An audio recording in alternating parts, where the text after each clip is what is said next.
Yes, sir. You know, And we I have to appreciate seize that. the opportunity of your presence and your wisdom. So this isn't an interview. This is a discourse with one of the great old elders of the dudes. community. I had to tell, I spoke to some kids at a high school today, and I was doing some, and they were asking me, what do we do? I told them, do what you know to be right. Yes, sir. And that's what struggle was about for us. We were fighting for justice. We were fighting for what was right. We were fighting for what was appropriate. Now, history look at you and put labels on you, but we didn't know anything about labels when we were teenagers out here. We were fighting because this is right for our families, our community. We believe in our race. Yes, sir. And it's race first has to be a key in our discussion. Race first, indeed. And we're under this new weapon that they've launched against us. It's not new, but it's been invigorated, this weapon of homosexuality. I talk about it as a weapon. Absolutely. And it has been one of the most effective weapons of the last few decades. Yes, sir. You know, and they've managed to put it in place without us seeing it. Yes, sir. And I'll open the discussion talking about one of my little cousins, my little cousin Harold, who's an ancestor now. We sent him, you know, I'm from South Carolina. I'm from a farm. I'm from the woods, all right, on an old plantation in the bush. So I didn't start wearing shoes really until I was about 6th grade. I went in a one-room classroom from 1st grade to 6th grade with the same teacher, teaching all of the grades. And Harold was one of the first ones to be sent off to college. He went to Rice. And I didn't see him again until I got out of the military, came to New York, and he came to stay at my mother's house. And one night I walked in, my bedroom was by the door, and I caught him in bed with a man. And so, you know, I went completely berserk after I beat the dude up and throwing him out, and I'm jacking up. By this time, my mother and father made it down the hallway, see what was going on. And when I sat the boy down, I tried to figure out, how did you get from when we send you away to school to here? What happened here, you know? And I was about 22 years old then. And he told his story, like all the other stories I've heard since. A story of drug use and alcoholism and molestation by his college professors. In this case, it was his music professor. Some dumb little farm boy going off to school, gets drunk and drugged, and he wakes up in bed with a man, and then you got a whole psychological thing to deal with now, and then this gets repeated, and then they give you a world to join, you know, a world that seemed to give you more privilege and more opportunity and more possibility than the world you walk in the door in. And over the years, as I worked at City College, you know, I ran the student union at City College for 18 years. And so I counseled many of the young brothers who were homosexuals. A couple of them I saw commit suicide when they realized what had happened to them. Okay? Every case, Brother Wesley, was a case that followed molestation from childhood. And we're not even addressing this in our community. You know? Real talk. That's why when I first ran into Irritated Genie, he was on the negative. So I approached him like a man. I rolled up on him one day. And, you know, and after that, I go, like, maybe the young man may going about it kind of wrong, but his heart seemed sincere, so let me go talk to him. So I went on down to D.C. too. I'm not scared. I'm old, but I'm not scared of nothing. So I rolled up down to D.C. and sat down with him and some of the brothers that was with him. And I said, well, let me listen to him. And then I invited him to my home. So come to the house, and I'll do an interview with you, and I'll stand with you and support this action that you're taking. Some other action, which we may or may not talk about, I told him to cease and desist on that, because that, to me, is inappropriate, because that's our leader. One day history will write the story. Then people will hear the real story about the greatest leader we might have had in North America. But somewhere in this discussion, we'll get to that individual. Yes, sir. And we have to learn how to love what God sends us. Yes, sir. Or we'll never learn the lessons that we are to learn. Absolutely. So tell me, in terms of your book, my brother, you've done a lot of extraordinary work, especially on our place in Northeast Africa, which people like to call the Middle East, but that's Northeast Africa. Yes, sir. And so this is your newest document. It is. And you're dealing with a very fundamental question, understanding the assault on the black man, black manhood, and black masculinity. Yes, sir. I mean, that's right on time. That's right on time right now. Because where the war is today, it's on the African psyche. It's an attack on our spirit.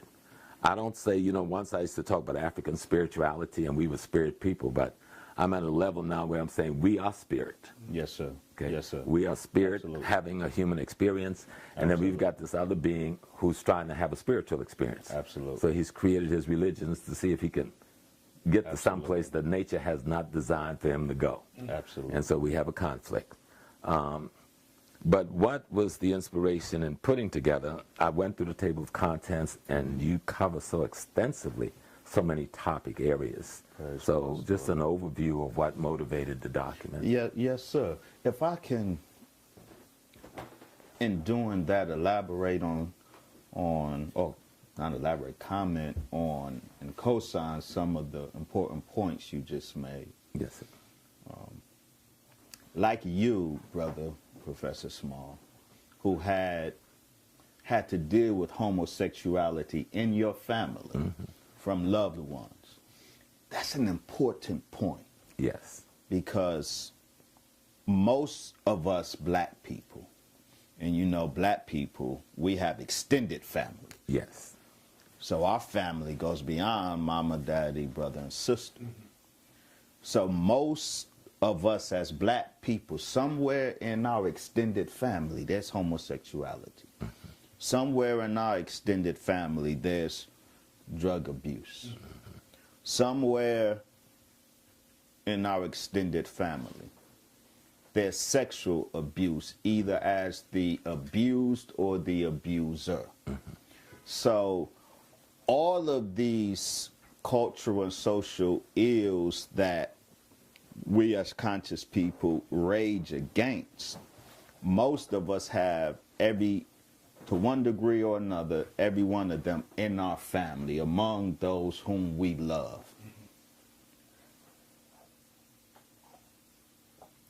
The phenomenon that you know of, and I put that out there because I think that should guide our approach, not to the subject of homosexuality, but to the homosexuals themselves. Not to the subject of drug abuse. I saw my brother Jay-Z recently in a picture with a shirt on. They said, "I used to be a drug dealer." I document in my book, in the whole chapter, the actual origins of the crack apocalypse. We got confessions by the one who first tested crack cocaine in a laboratory at UCLA, University of California, Los Angeles, 13 years before the word crack was ever mentioned. They taught monkeys in 1972 in a basement laboratory at UCLA how to smoke crack cocaine. And then they deployed that crack cocaine in South Central Los Angeles deliberately. Absolutely. I document with confessions that black people were deliberately targeted. Absolutely. With this chemical that was created as part of the assault on a black man. I raised that point because crack devastated our community. None of us should be proud of having been a drug dealer. Right. We should condemn the drug epidemic. We should condemn those who participate in and participated in that catastrophe. But I don't hate my brother Jay-Z because he did. I condemn any participation, willing, voluntary participation in that Holocaust, the crack Holocaust. And I would ask that neither Jay-Z or any of our cultural icons hold that up as fly. Don't brag on participation in the crack Holocaust. It's like those blacks who participated in the slave trade. bragging on their participation in the slave Holocaust. Bragging on participation in the crack Holocaust is tantamount to that. So none of us should brag about having participated in the conspiracy to destroy the black male mind in particular. But I don't condemn. You won't hear me condemn my brother Jay-Z. I don't want to kick my brother Jay-Z in the stomach. The Honorable Elijah Muhammad taught us to teach the savage, don't beat the savage.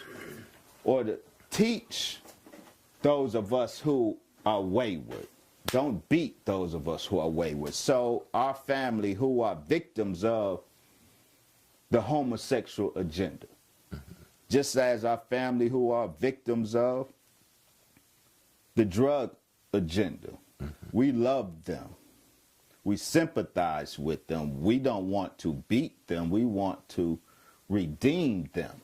The issue of molestation or pedophilia in the black community that you rightly know we don't say enough of. Yes. But it's bigger than homosexual pedophilia. And I think this is a good example of the dangers of being too preoccupied with homosexuality to the neglect of the other aspects of this assault. We have to be careful not being overly preoccupied with one aspect of the assault, for example, homosexuality, to the neglect of other aspects of the assault. The fact of homosexual pedophilia going on in the black community and the silence, that is a fact, but an even bigger fact is that, according to News One study, by 18 years old, 60% of black girls have been touched, have been molested. 60% of black girls, by the time they're 18 years old, have been assaulted, not by white men, Right. but by cousins, by uncles, by fathers, by friends of the family. Right. But that's a quiet epidemic. That is what we are not speaking loud enough on. Some of us have. I've been speaking on it for decades. Oh, yes. Because it hit my household. Yeah. See, I mean, it happened to some of my children. You know, as we move, you're having children out of wedlock. Yes, I have sir. 3 children before I get married.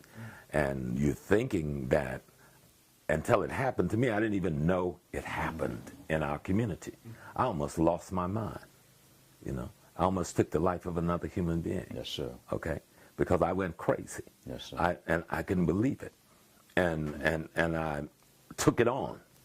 And there was an incident, and then we'll come back, so hold your point. There was an incident at Columbia University in 1997. Columbia didn't have many black faculty, so me being a city, there was a white gentleman there who wanted somebody to advise the black clubs. So I decided to do it. One day I get a call from one of the young ladies saying that they had been raped, date raped, by a young man who was in the Malcolm X club. So I go down there to have a meeting, and I started hearing from other young ladies. So I was afraid to go and meet these young ladies by myself, so I took Sister Camille Yarborough with me. I took a couple other black females from City College staff, so y'all go with me so we could talk to these young ladies and see what is going on at Columbia University. And then I decided, you know, let's bring the men in too. So I called all the black clubs together, and we got into this room. And then I had about 4 other faculty, female, with me. And when we got in the middle of the dialogue, at least 75% of the women in the room had been molested at some point. Yes. But what then really got me, at least 40% of the men, once we got them to start talking.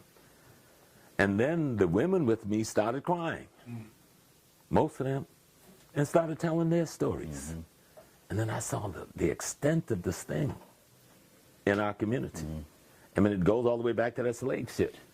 You know? And what I would say, you mentioned homosexuality as a weapon. The numbers, the anecdote you just cited, 75% of the women in that audience have been molested. 40% of the boys have been molested in that audience. And that would be reproduced at many audience. What I document is that not only is homosexuality weaponized against us, but I document that sexuality itself has been weaponized against us. They chemically made us hypersexual. And so we're so hypersexual. I document that hypersexuality, our Lord is our sex drive, but it's been made that way chemically. I document the chemical experiments that deliberately produced hypersexuality in the black community, and how they document and know that hypersexuality inevitably bleeds into homosexuality. So while they made the black community so hypersexual, that's why the predators, the black predators, prey on our black girls and our black boys. So my point is, don't just frame this as we must not just frame this critical issue as only an issue of homosexuality. It's an issue of sexual predation. We black men, whether we are heterosexual or homosexual, we have become the #1 predators of our women and our babies. The primary threat to black life ain't the Trump administration. The primary threat to black life is nigger life. The ultimate threat to black life is our white enemies. But primary meaning, because I don't live in a white neighborhood. So when I step out of my house, the first maneuvering I have to do is those on my block. Right. I have to dodge the black bullet first. I have to dodge and negotiate the black predator first. And then dodge the white predator. But we know when we document that the black predator is other than himself. The black predator was made that by the ultimate super predator. Right. Because I understand where the minister is coming from. I just want to context it, because this anti-human spirit that is dominant in our behavior in our community is a primary weapon of the white man. Absolutely. And we have to be clear that this is a created being. Absolutely. You know, this is a created being. Absolutely. Chemical, as you have documented, the chemicals that have been used to assist, then there's the socialization process that goes with that. From the music to the dance to the clothing style to how we approach history in a school. All of this is designed to create a self-destructive being. Absolutely. And I think Dr. Welsing, and then I'll leave it, mentioned motive, because one would ask, wouldn't it make more sense to make friend with the black man and help to lift him up and let him be a positive element in society and work together, rather than have this kind of assault that just seems never to let up? But I think Dr. Welsing said it's a question of genetic annihilation. And we know that the European community, the entire European world, is at 0 or minus birth rate at this point. Absolutely. And so the fundamental question is, how are they going to survive being a minority? They already are a minority, but being a disappearing minority. Absolutely. And so, and I'm putting this there because you're a man of spirit, because at some level, the genetic white man's going to disappear from this earth. Yes, that is. And that's not that far away. That is a So fact. we're talking about someone designing a spiritual white man that can live in any black body out here. Called a nigga. So I just want to get it there, and now you can go forward from where you were. That's perfect. That's perfect. The nigga, and I'm not using that I as a understand the term of context. endearment or as an insult, but as a scientific description. The nigga is that white spirit in the black body that you just mentioned. The nigger is American white supremacy's Frankenstein. The nigger isn't self-created. That's why the nigger is the primary threat, but not the ultimate threat. The nigger is maybe the first predator, but he's not the super predator. Right. The white man who molded and shaped the nigger is the super predator. So, yeah, my book shines light, inshallah, on various aspects of the assault on the black man, black manhood, and black masculinity.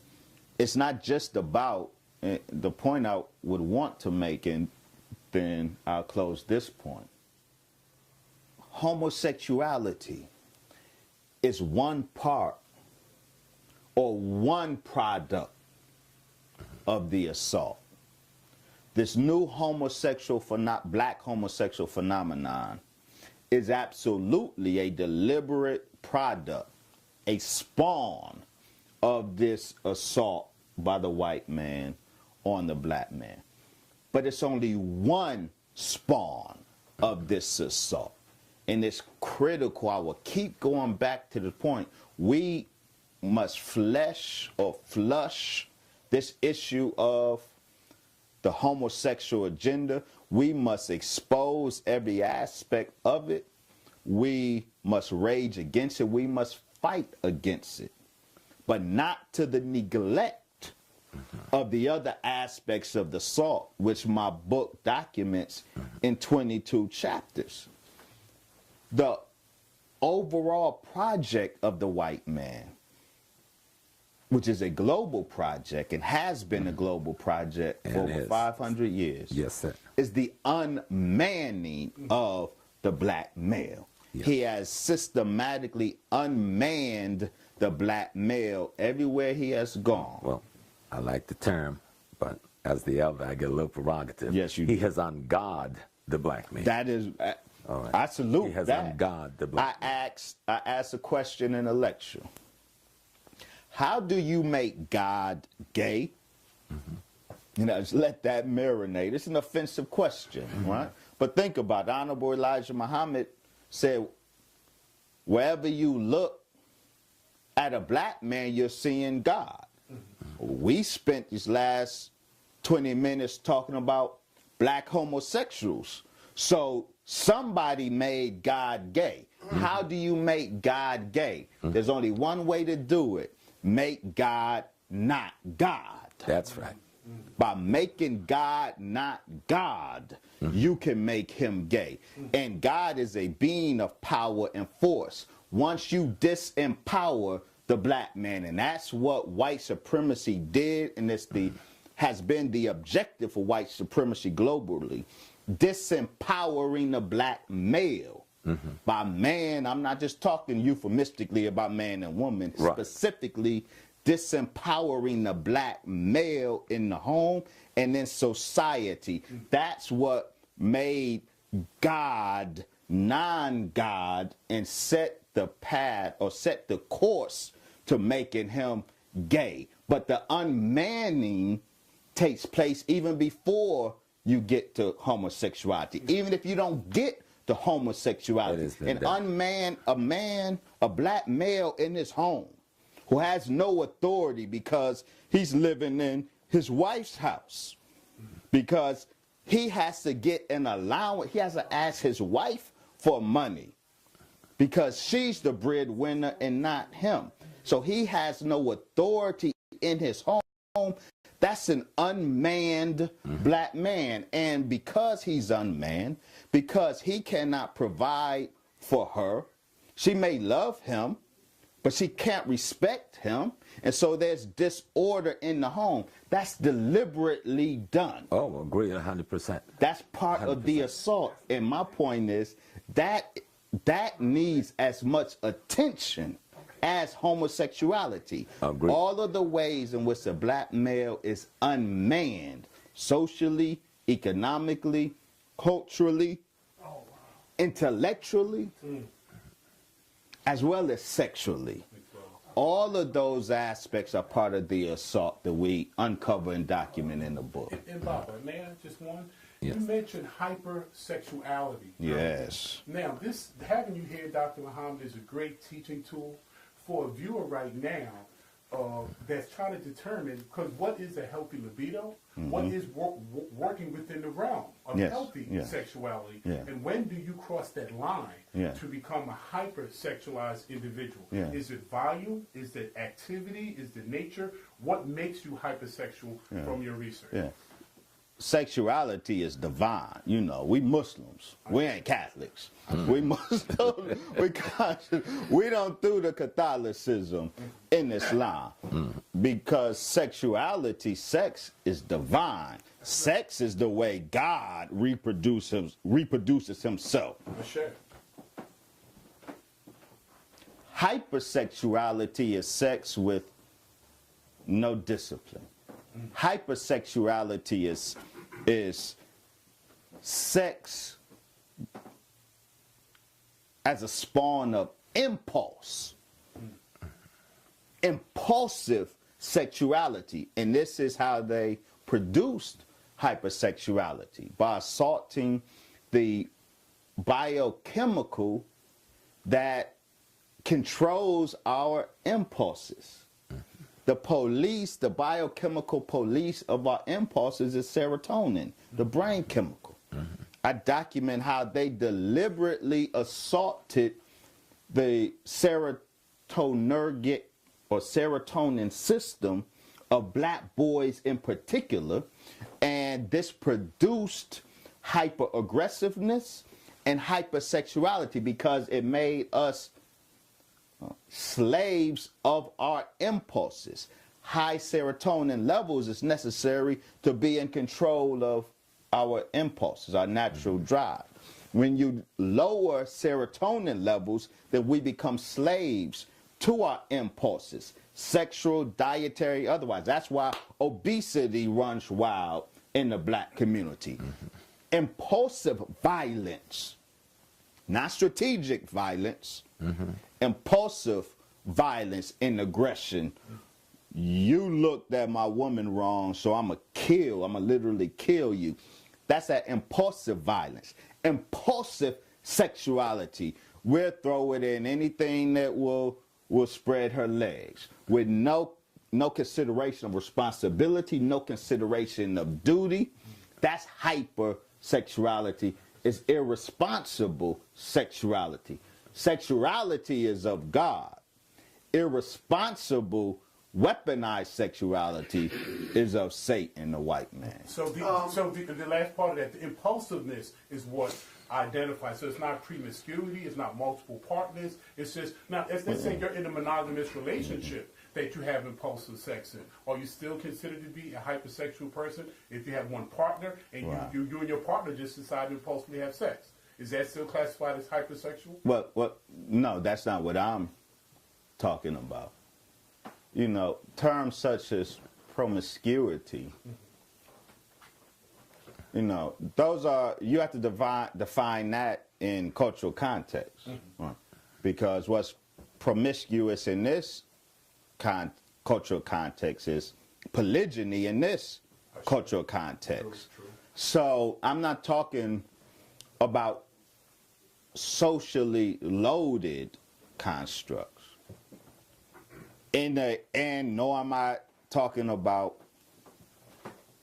a monogamous or polygynous family that has a high libido, has a lot of healthy sex. See, a married couple who has a lot of sex, you know, that's healthy.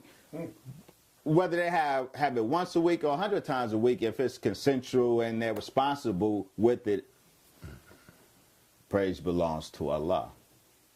What we're talking about, the impulsive hypersexuality, is that sexuality that is totally unrestricted by cognitive thinking. We will run up in anything, even without, in 2017, where the face of AIDS is no longer white. It's not even homosexual, black homosexual. Whereas it is the case that black homosexuals are a bigger piece of the AIDS pie than disproportionate to their numbers than whites. But black heterosexuals, male and female, in certain states are the face of AIDS. Yet, hypersexuality is us who, despite that, we can't stop from running up in women, running up in groupies with no condom. Why? Because it's impulsive. So that the impulsive hypersexuality is that sexuality that can't be controlled by our cognitive process, just like obesity. When we are victims of our food diet, even though we know that this thing we're participating in may kill us, we're obese. Our obesity is a threat to our health, but we continue consuming, even though we know intellectually we shouldn't be doing it. But our mind is not the rider of our appetite. That's when it's impulsive. In a married couple that just has a high libido, that their high libido doesn't mean that they are having sex because their mind isn't riding their sex drive. They're consensual adults married. They just like to enjoy each other like that. That's very different from the impulsive hypersexuality, like the impulsive hyper-aggressiveness is engaging, surrendering to these appetites and drives, unable to control them by our cognitive process, our thinking. Does that make sense? That made total sense. And I'm sure the viewers got a lot of knowledge from that. Thank you, Dr. Absolutely. What is the proof of your research? Because, you know, the people don't just take things on face value anymore. You said you had confessions. What did you mean by that? Yeah. Ronald's, well, you're speaking specifically of the crack confessions, because the whole book, yes, I can subtitle it The Confessions. Right, that's what I'm talking about. Specifically regarding crack cocaine, right, Ronald Siegel. Ronald Siegel is the Johnny Appleseed of crack cocaine.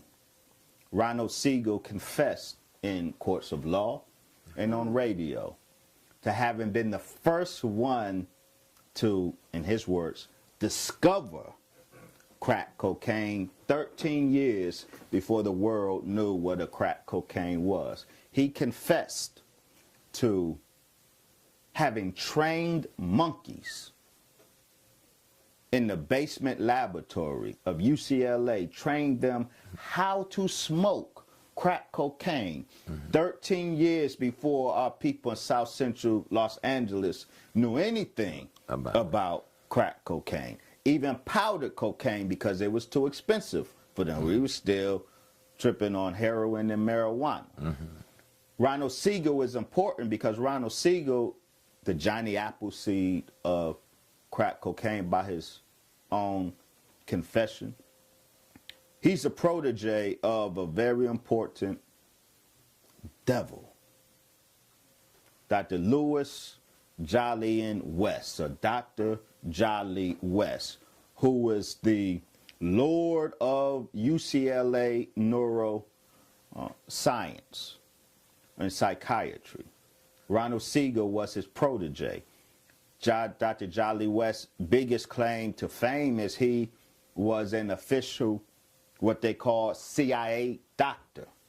The CIA doctors were the doctors who weren't in the direct employ of the CIA, but were funded by the CIA to do civilian research on behalf of the CIA. Dr. Jolly West did most of his career, he did research on behalf of the CIA. His research targeted black men. Dr. Jolly West was the first white scientist who infiltrated the sit-ins of the 60s, he was an observer participant in the sit-ins. His purpose was to discover the cause of the psychology behind Negro revolt. Follow me. Allow me to elaborate, because this is critical to everything we're saying. This CIA doctor, Jolly West, the mentor of Ronald Siegel, the Johnny Appleseed of crack cocaine, Jolly West in the early 60s was the first. He planted himself in the civil rights sit-in movements to understand and formulate protocols for the Negro Revolt, when the Negro Revolt at that time was sit-ins and protests. But in 1975, something happened that changed the world for Jolly West and for black people consequently. In 1965, Watts blew up. Urban black males in particular got violent in their revolt. And then in 1967, Detroit blew up. And then in 1968, after Dr. Martin Luther King Jr. was assassinated, 100 cities blew up. Dr. Jolly West, the CIA, and this government automatically, public enemy number one was the inner city black male. And they formed, this was the new revolt now. It went from the Negro revolt with sit-ins and protests to the inner city revolt with violent uprisings. So the CIA formulated plans to neutralize the inner city black male. The violence initiative, we got all of the documents. Dr. Jolly West, the CIA doctor, did the research for the CIA on how to neutralize the mind of the inner city black male, because they had determined that they rose up in Watts, Detroit, and the 100 other cities, not because of social and economic deprivation. They rose up because they had a mental deformity. And so the solution to black males rising up violently was to mind fix them through psychosurgery, physically assaulting their brain tissue, or by chemical psychosurgery, by assaulting their mind, by taming their mind through chemicals. Dr. Jolly West was the primary CIA doctor commissioned under, he got MK Ultra dollars to do this research targeting inner city black boys, taming, mind fixing them. His protege, Ronald Siegel, comes up with crack cocaine, which was the first chemical ice pick, because you remember the lobotomies, the brain surgeries. They use an ice pick. They literally stuck an ice pick through the eye sockets to damage tissue. This was what was proposed initially for inner city black boys. But then they got more sophisticated. Crack cocaine was the first chemical ice pick that was tried. Ronald Siegel, the student of CIA Dr. Jolly West, is the one who did that initial research with crack cocaine, and then 13 years later, it was released in South Central Los Angeles. It moved, you know how and when it came to New York? It was dumped. The CIA, through the CIA doctors, dumped crack cocaine in South Central Los Angeles in 1981, 1982. It was an epicenter, and it was confined there until 1985. But then the Honorable Minister Louis Farrakhan spoke at the LA Forum in 1985 and drew thousands. The controversy was enormous. When he he went from the LA Forum to Madison Square Gardens. Power at last forever. Right. There was a huge controversy.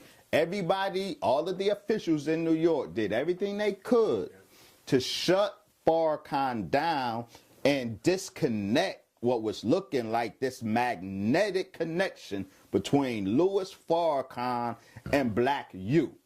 He came, despite their protests and their conniving, he came to Madison Square Garden, 25,000 inside, 25,000 outside. Young brothers. They came with guns because we lived guns that the government gave us. But when they found out they couldn't bring the guns in, they dropped them. That was a sign to our enemies. It was 3 weeks later, 3 weeks after Power at Last Forever at Madison Square Gardens, where crack cocaine is first reported in New York. Crack cocaine was to be the chemical ice pick. To what? To neutralize that? To neutralize, to mind fix the black male who will rise up against white authority. And Farrakhan showed that he's the magnet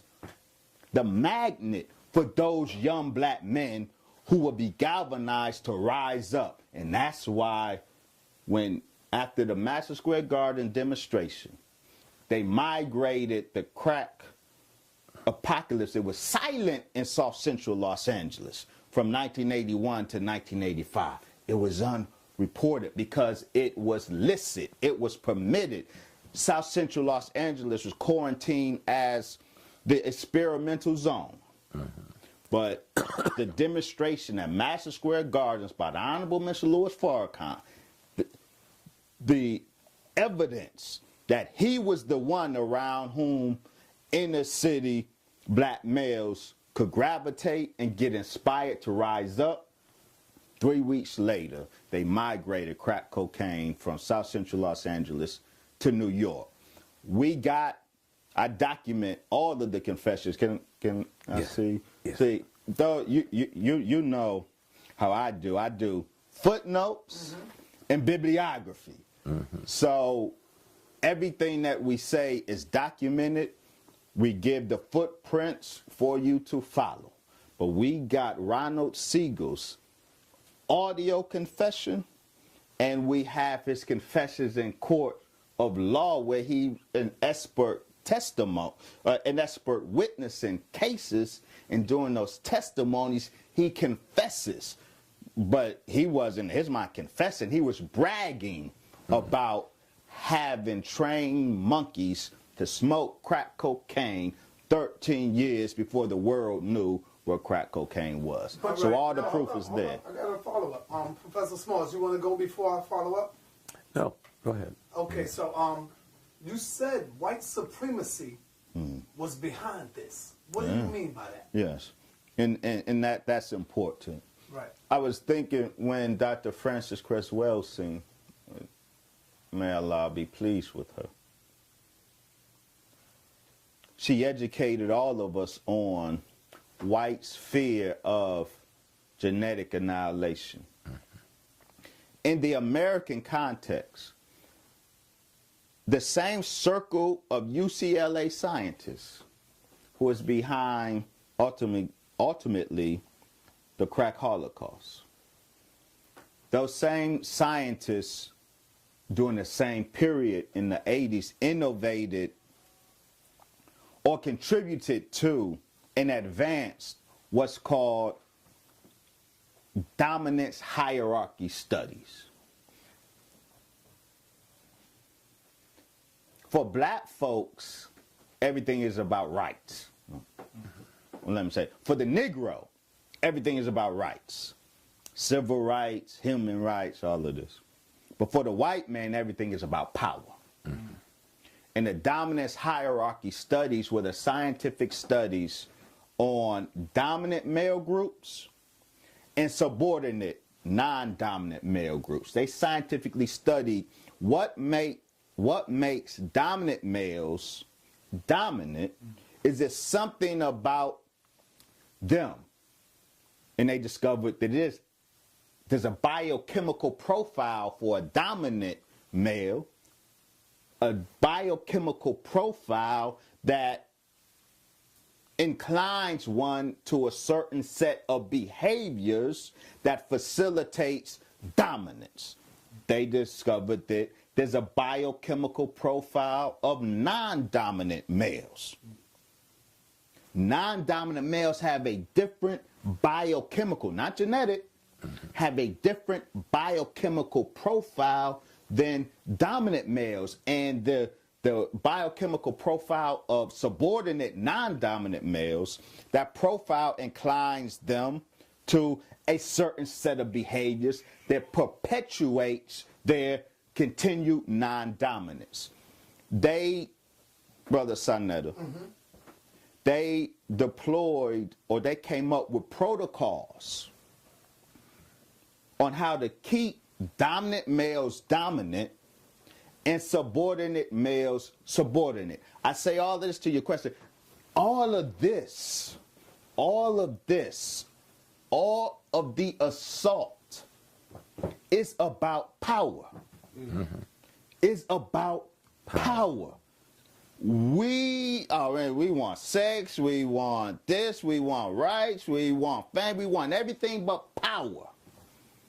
The white man is willing to give us sex, give us guns, give us rights, give us all that, but not power. White supremacy, globally and locally, is about power. So the whole point of the assault, he will continue giving us rights. He'll make us agitate for a little bit so that when he finally gives it to us, we feel like it was a victory. See, that's his hustle. Right. He will give us everything that we ask for eventually because he knows the one thing we need, we won't demand it. Power. So all of this is about maintaining the current dominance hierarchy. All of this is about keeping white males as the dominant male group and black males as the subordinate male group. White males as the alpha male of America and the black man as the epsilon male of black America. Alpha being the first letter of the Greek alphabet. Dominance hierarchy studies categorize the different levels of male dominance. The highest level, the dominant male, is that alpha male. Then you got beta males, you got gamma males, you got delta males, all down the hierarchy. And the lowest, the most non-dominant, the epsilon male, that's the so-called Negro in America. And so everything that they do is to protect that dominance hierarchy, to keep white males alpha and black males epsilon. You also mentioned that science is behind this. You mentioned that chemicals are feminizing the black man, and that chemicals are also emasculating the black woman. Can you please explain that? Masculinizing the black woman. Absolutely. Right. The black community is under what I call an estrogen assault.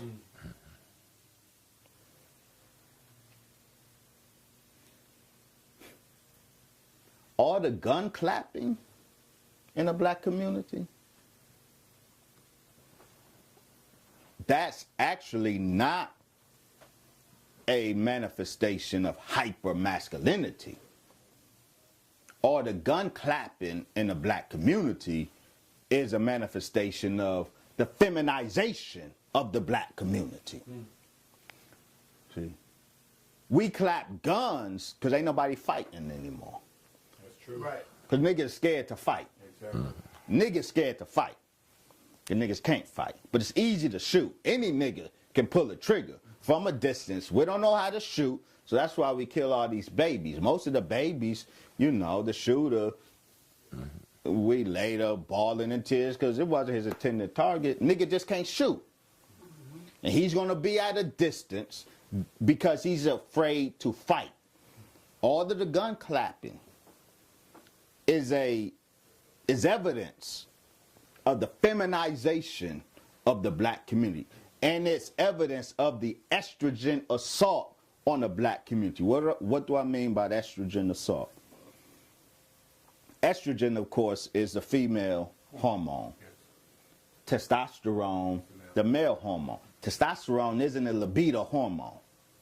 White folks trivialize that, make it a sex hormone when they know that testosterone is a power hormone.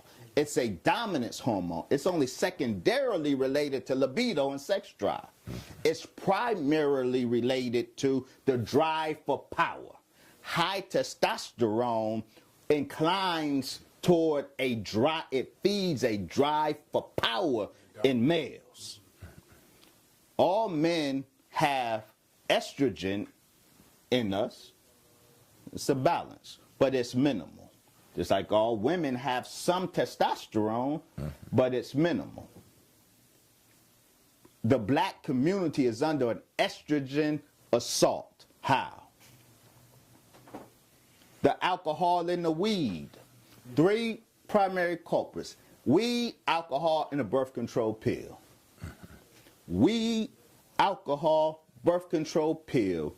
The primary culprits, or among the 3 primary culprits of the feminization of black men and the masculinization of black women. Now, there are other chemicals involved. There's other science involved, especially with regard to the feminization of black men. We can talk about phthalates. We can talk about atrazine.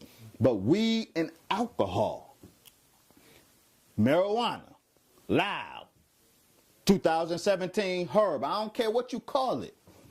Weed and alcohol are the #1 chemical feminizers of black men. Why?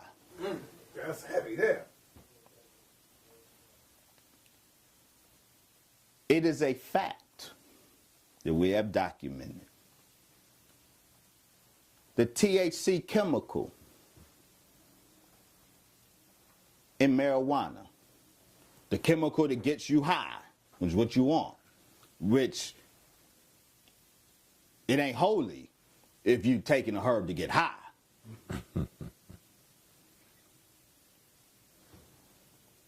And originally, natural cannabis on average, or marijuana on average, has a THC content of less than 1%.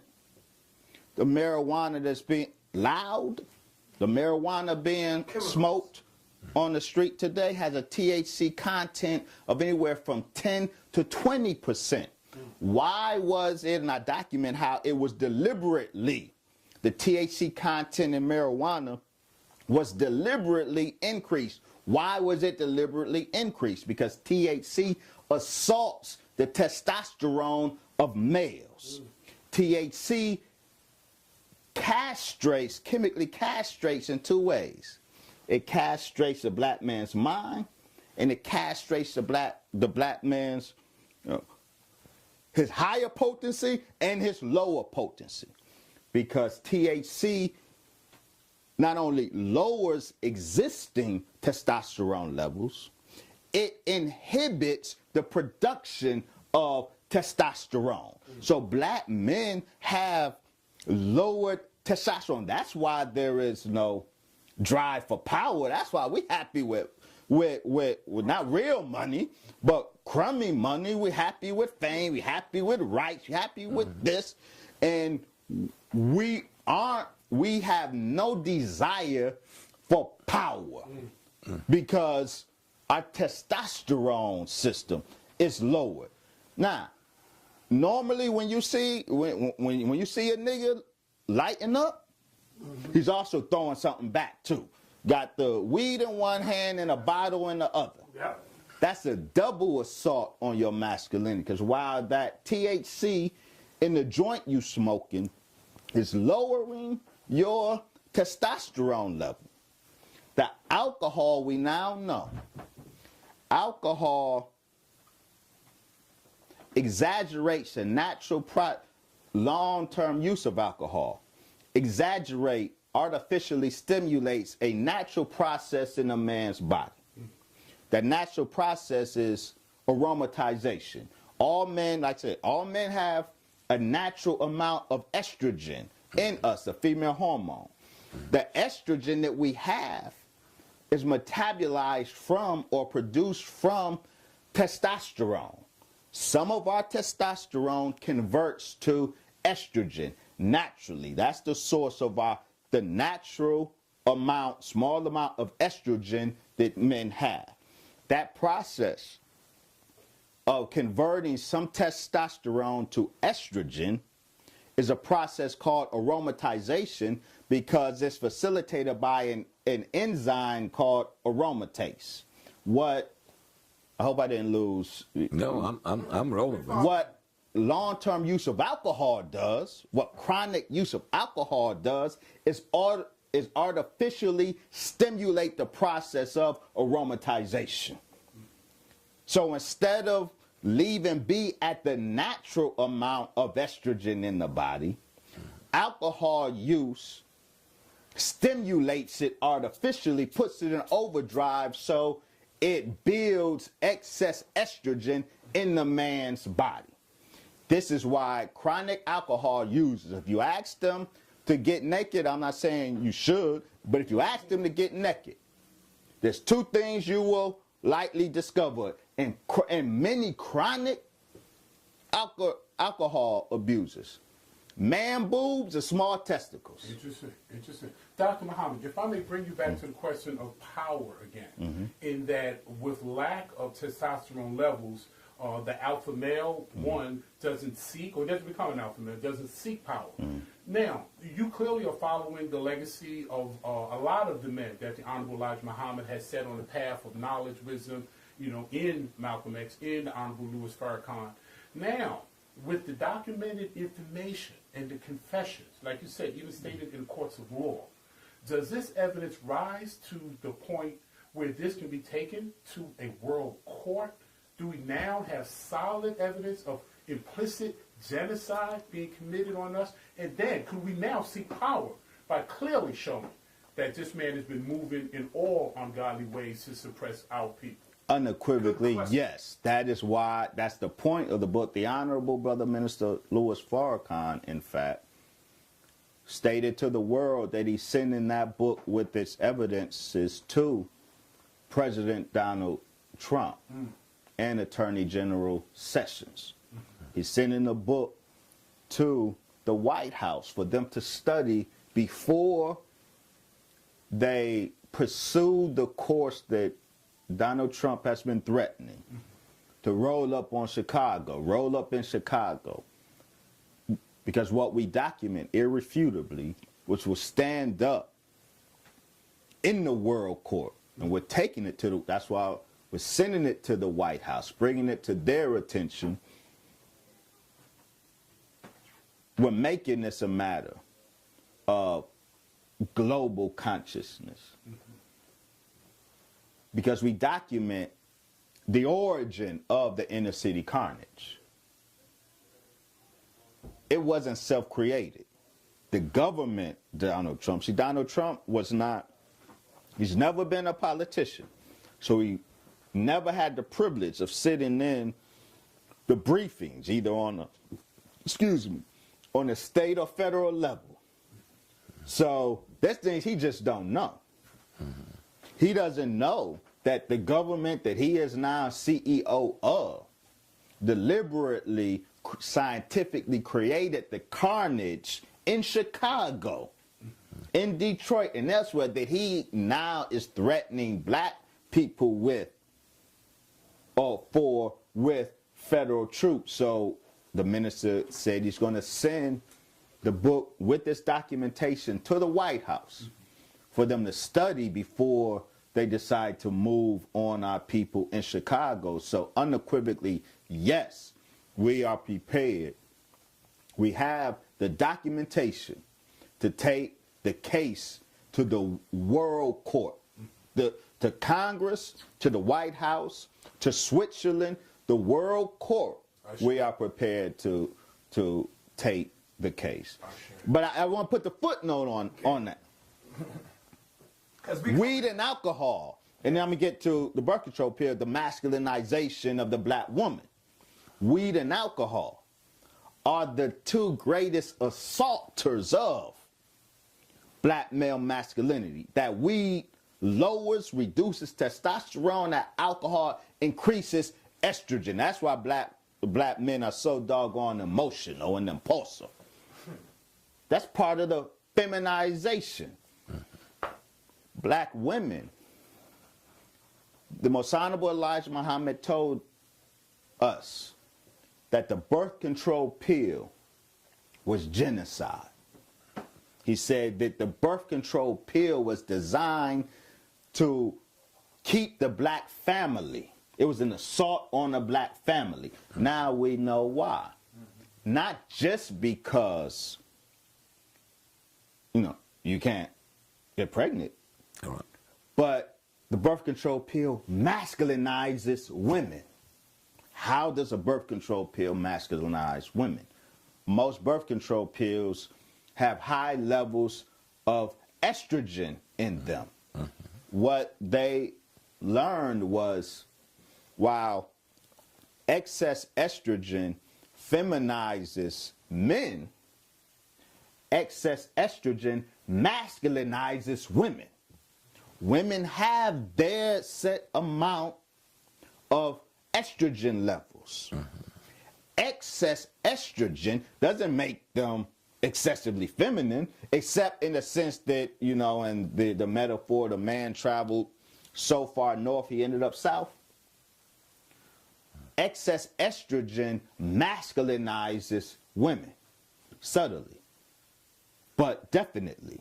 And so you have all of these hardened women, because birth control pills are peddled first in the city.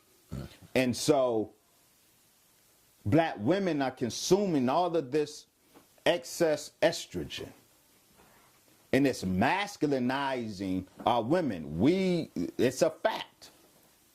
Our women are harder and colder, and it's not just the burden of having had to wear two hats for so long. Mama and daddy, that has contributed, no doubt. But a lot of the masculinization that we witness among our sisters is as chemically induced as is a lot of the feminization in the black men. And so both this is the estrogen, these are 3 examples of the estrogen assault on the black community. Okay, good, Baba? He's done a fantastic job, but let me let him rest a bit, Brother Minister. Okay. And also, I'm being the older guy, and I would like to say I'm just the older guy. I don't know what all this wisdom stuff, but some things is food for your heart, and some things is not food for the enemy's plate. And even when we having these types of discussion, in that regards, I know you hear me well. Yes, sir. Okay. Yes, sir. Because we have to be very clear. I mean, I love, and in my life, I remember, because I operate from the spirit place. Yes, one of my teachers always said, he's the God man. Yes, but sir. I like the term because the messenger said we was God, so yes, I got it.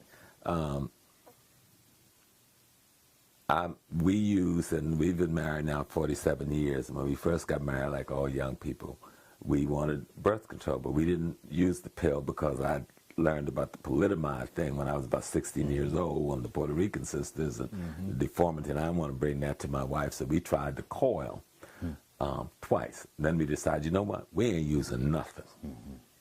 We're going to learn this rhythm system, and we did, and we practiced that. We even determined when our children be born. We were in college, so all the children were born in April and May. So we had the summer with them before going back to school, and our parents would take over. But I was coming out of give birth to a God. But all of the assaults that you're talking about, I saw those assaults come at my children, at their generation. and having to fight it, the smoking, the drinking, all of these things, the cigarette. And you know myself, you need to mention that cigarette too, because I smoked the cigarettes for a while. And when I had to go to war to clean my body of that poison and realize the depth to which I had poisoned myself, that had to be cleansed out of my body. But you've outlined very clearly that chemical warfare and psychological warfare was coming from the very institution that we call government. And I think it's very clear why. Like Dr. Wilson explained genetic annihilation. I don't think our people truly understand that or how real that is. And maybe you can talk a little bit about, you know, the minority population, which we call the white community, and their fear of being annihilated. The whole chapter in the book on that is very real. Right. Yes, sir. And I don't think we really appreciate what is motivating them, because one would think if you're a minority, it would make sense you make some kind of real deal with the majority, because eventually they're going to get you. But the desperation, even in the discussion, at my age, 71, trying to appreciate the desperation with the discussion after Trump's election. I've never seen that. That's right. I've been involved in politics all of my adult life, electoral politics as well as the radical politics of the basic community. I have never seen this reaction to anyone. That says a lot. Something is at stake here that we are not very clear on. Yes, sir. And we need to understand what is at stake in America right now. Yes, sir. As regards the black man especially, because we are the world's majority. Yes, sir. Absolutely. People are trying to confine us to those blacks who speak English, or the blacks who speak English, the French, but we're all over the planet. Yes, sir. And we are the world majority. Yes, sir. If we can ever and by link 2042, we will be the American majority. Stephen King spoke truthfully about America will be, according to the census reports, by 2042, America will be and the term he used came right from the studies that we discussed, America will be a minority-majority country. The majority of America will be so-called minorities. But to your point, they interviewed whites, and this is why the reaction to Donald Trump is the messiah of the alpha white male who has felt disempowered for so long, but especially the last 8 years under a black president. The alpha white male has been feeling disenfranchised. Donald Trump is the messiah of that alpha white male who feels, I say feel because he never was disenfranchised. Right. The black president didn't disenfranchise the alpha white male. But those on the street have been enraged by feelings of disenfranchisement. They asked whites, they told them that the data that by 2042, America will transition to a minority-majority nation, and the whites who were informed this started to panic. They were scared. The investigator said there's only one thing that calmed them down and made them okay with it.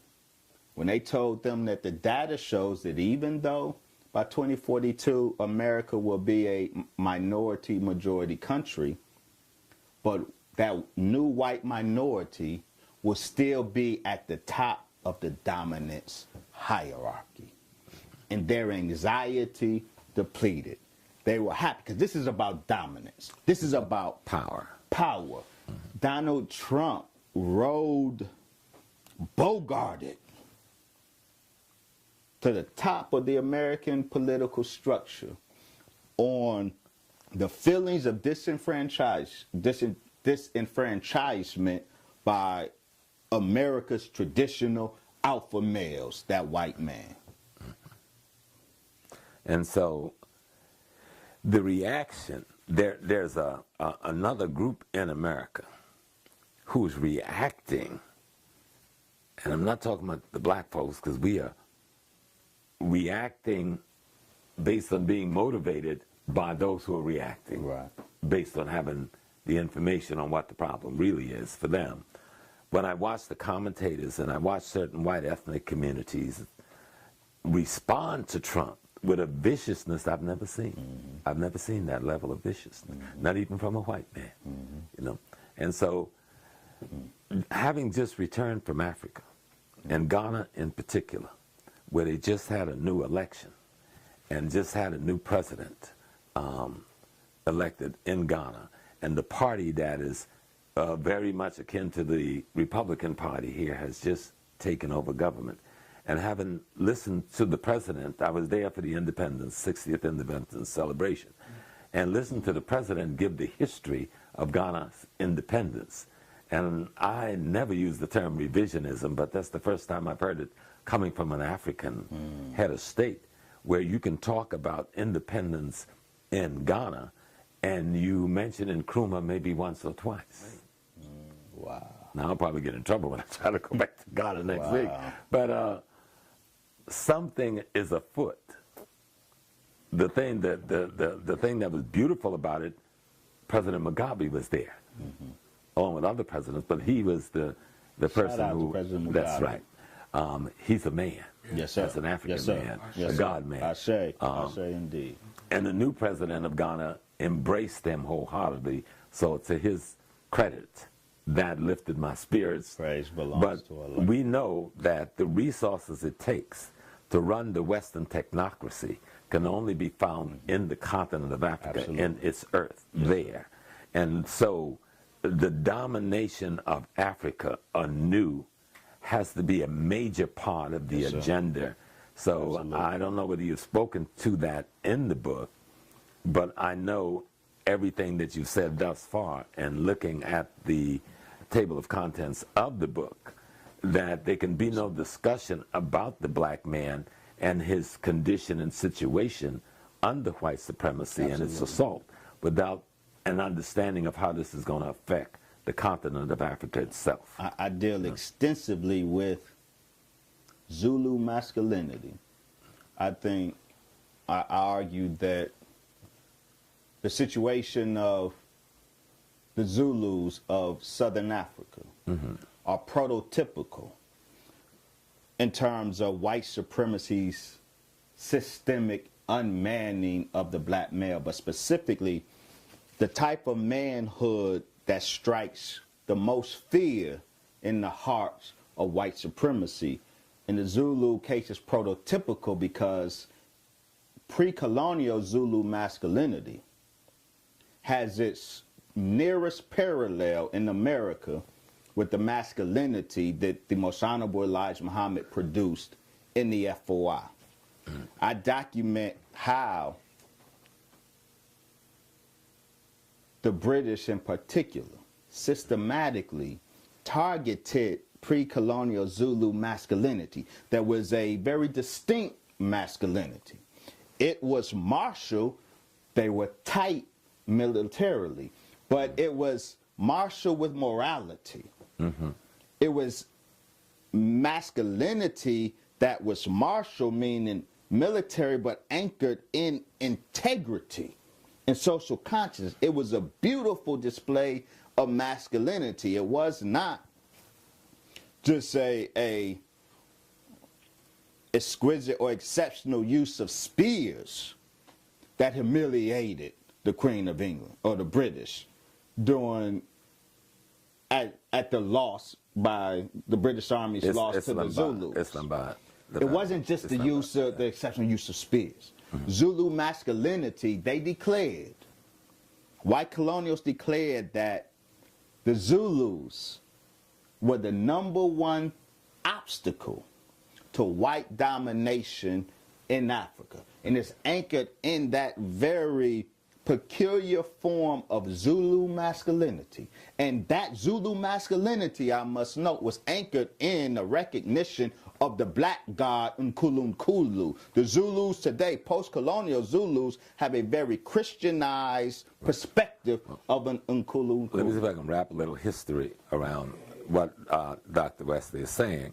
I think the battle is called the Battle of Islamabad, where Sechuaya, the king of the Zulu, in responding to the British Army's attempt to arrest one of his minor kings, whose wives had ran to the British camp complaining about how the brother was treating him.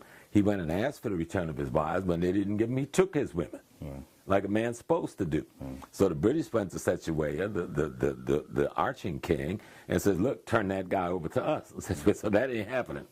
And so this was the biggest defeat the British Army had suffered in history at that point. And it was based on the defense of African manhood by the Zulu king. A peculiar, and that's my point, pre-colonial African manhood. Very peculiar. That ain't what, that's not happening the now. Signature of the Zulu nation today. Right. And that's my point. It was a very pre-colonial Zulu masculinity was the thorn in the side of white objectives in all of Africa.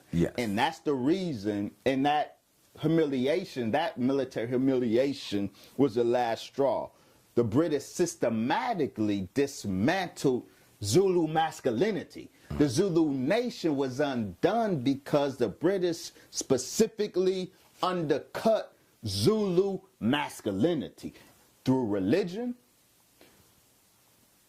The Zulu man in the home, the pre-colonial Zulu man in the home, was Nkulunkulu. He was Lord in the home. Pre-colonial Zulus were a patriarchal society. Southern cradle patriarchy, not northern cradle patriarchy. But see, you have, in the conscious community in particular, sisters demonizing patriarchy. Well, the patriarchy of the Zulus, at the root of it, was the black god and the father in the home, in the Zulu home, and in the Zulu crowd, the village. The father was Nkulunkulu. He was the Lord. And that's how society, but that was systematically undone by the British through economics and through religion. The woman was snatched by the church, was deliberately snatched by the church and made the head of religion. And then the black man was systematically or socio-economically disenfranchised. And so the Zulu woman is boss in the house now. She's the one that's over religion. The father is not calling on ancestors anymore. And that's a methodology that has been used across Africa, because contrary to what many people in the West think, Africa did not have a matriarchal society. That is absolutely. It has a matrifocal, which means the bloodline is identified. See, they mad at me for saying that. Thank you for saying Oh, no, I understand it clearly. It has a matrifocal. It means like, I don't trace the bloodline through the man because I can assuredly know the bloodline by tracing it through the woman. But that didn't mean women rule, because they did not. Africa was not patriarchal. I love Sheikh Anta but unfortunately he was not precise enough in his language, and that was a springboard for a lot of confusion in the conscious community, because he declared Africa to be matriarchal, but he meant matrilineal. Matrifocal. Matrilineal, right. It wasn't matriarchal. Because African matriarchy is a myth. Today, it is a myth. Today, even in the Ashanti Nation, which is the best example people like to make reference to, because the Queen Mother has a role that one might misunderstand and presume to be dominant when it's not. Okay. And so let me just finish this, because this is important in terms of the structure he's referencing in terms of Zulu masculinity. That same type of masculinity that the Zulus so profoundly express, you can see across the continent, and it's assaulted in the same way, using religion, psychology, and economics in order to attack the entire African continent. The global project of unmanning the black male from one tip of Africa to the other, all the way to India, the Isles of the Pacific, and Yes. here in America. Or The even, systems are the same. Unguarding, like Baba said. Unguarding the black man. Let me come back to one more instance because it becomes important, because at the time that the Zulu would inflicted this defeat on the British, shortly before that, another major defeat, the biggest defeat in the history of Britain, takes place in the Sudan. And this is where Islam, see, I always talk about the black Islam and the white Islam. Yes, sir. Yes, sir. They try You know, to we beat me speak up the same language. in Mecca on that one, right? and we're talking about Muhammad Ahmed, okay? The Mufti of the Sudan, Right. when he takes on General Gordon. Yes. And in one day, destroyed 10,000 British soldiers. Yes. And the British just couldn't wrap their head around this thing. And unfortunately, our Arab, Turkish brothers sided with the British against their black Muslim brothers. Because of it's the really Sudan. their brothers. That's right. It's their, so it's White their brothers. supremacy in Islam, the brotherhood of white supremacy That's right. in Islam. And so it was important that that defeat that they suffered in the Sudan triggered something, and then the defeat they would later suffer at the hands of the Zulu in South Africa triggered something. It triggered what you are describing, the methodology of assault against the black man. So I just wanted to put that little history there, that the beautiful kind of foundation, what you're saying. You know. Beautiful. Yeah, let me try to take it back here too now. Let me get it back here. Because it is about that book, and I got a lot of questions about your book, my brother. Yeah, that I would like to get I'm loving the book, and I hadn't even read it yet. So, you know. You said in your book that scientists can trick the biology of a woman's system Yes. to attack the new Yes. unborn baby. Yes. Can you explain that? Yes. In 1987, an important article was published in which two Indiana scientists, doctors, documented 5 methods that had been mastered up to that time, 1987, 5 methods of what they call sexual inversion, inverting the sexuality of lab animals and humans. Sexual inversion, we call that today transgender. By 1987, they had mastered 5 methods of, in the laboratory, artificially inverting sex. One of the methods, one of the most insidious methods to me, they mastered tricking the immune system of a pregnant mother to attack the developing biochemical masculinity of the fetus. Let me say this. Gender and sexuality is mainly biochemical, not chromosomal. It's initially chromosomal, X and Y chromosome. It said the chromosome starts the process of sexual distinction when the Y chromosome has a gene on it that will, all fetus start, gonads are the sex glands.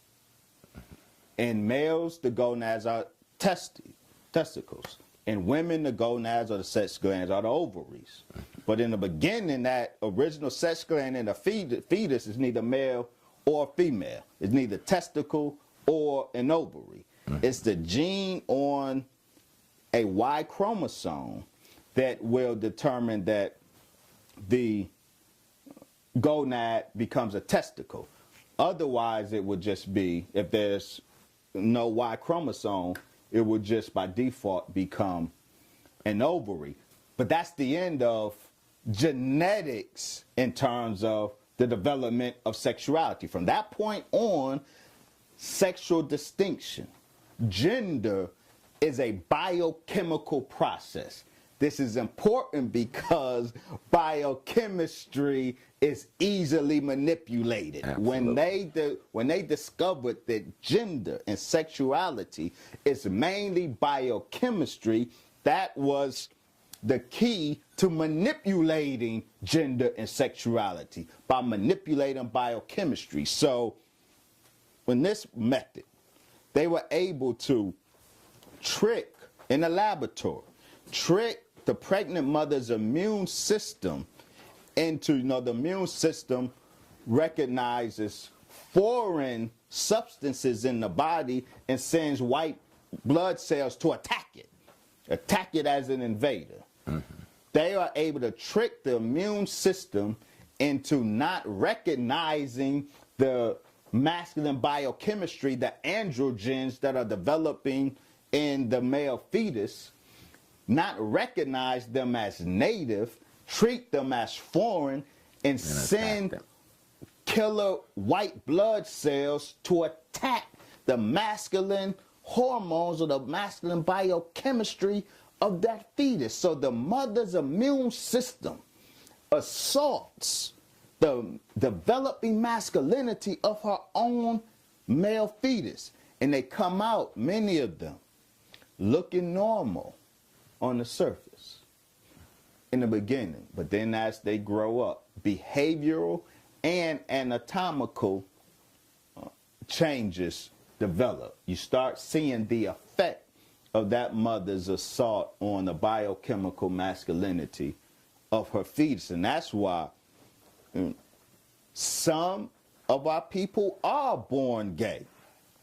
Not because God made a mistake with them. God didn't make them gay. But Satan has mastered going up in God's workspace, the womb of the woman, God's laboratory. Satan in his laboratory has mastered the ability to go up in God's laboratory, the womb of the woman, and make who and whatever he wants gay. So some of our people are born gay.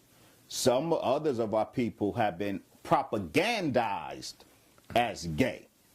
They weren't gay at birth, but their mind was assaulted so much, homosexuality has been normalized. So yes, that's the reference I was speaking of. Is this biochemical warfare? And if so, what are some of the chemicals that are involved? Yeah, absolutely. I think you touched on it already with the marijuana and stuff like that. And you had Dr. Tyrone Hayes and Dr. Larry Barber. Dr. Larry Barber is from the U.S. Geological Society. Most of us in this cipher, the conscious cipher, know of Dr. Tyrone Hayes, the brother biologist out of University of California, Berkeley, who has documented that the #1 contaminant of all American water sources, tap water, groundwater, well water, the #1 contaminant of all of the chemicals that contaminate the American water supply, the #1 contaminant is this chemical atrazine. Atrazine is a herbicide produced by Swiss chemical giant Syngenta. Incidentally, Syngenta also produces paraquat, the chemical that's sprayed on weed that makes marijuana an ethnic weapon because it binds with melanin.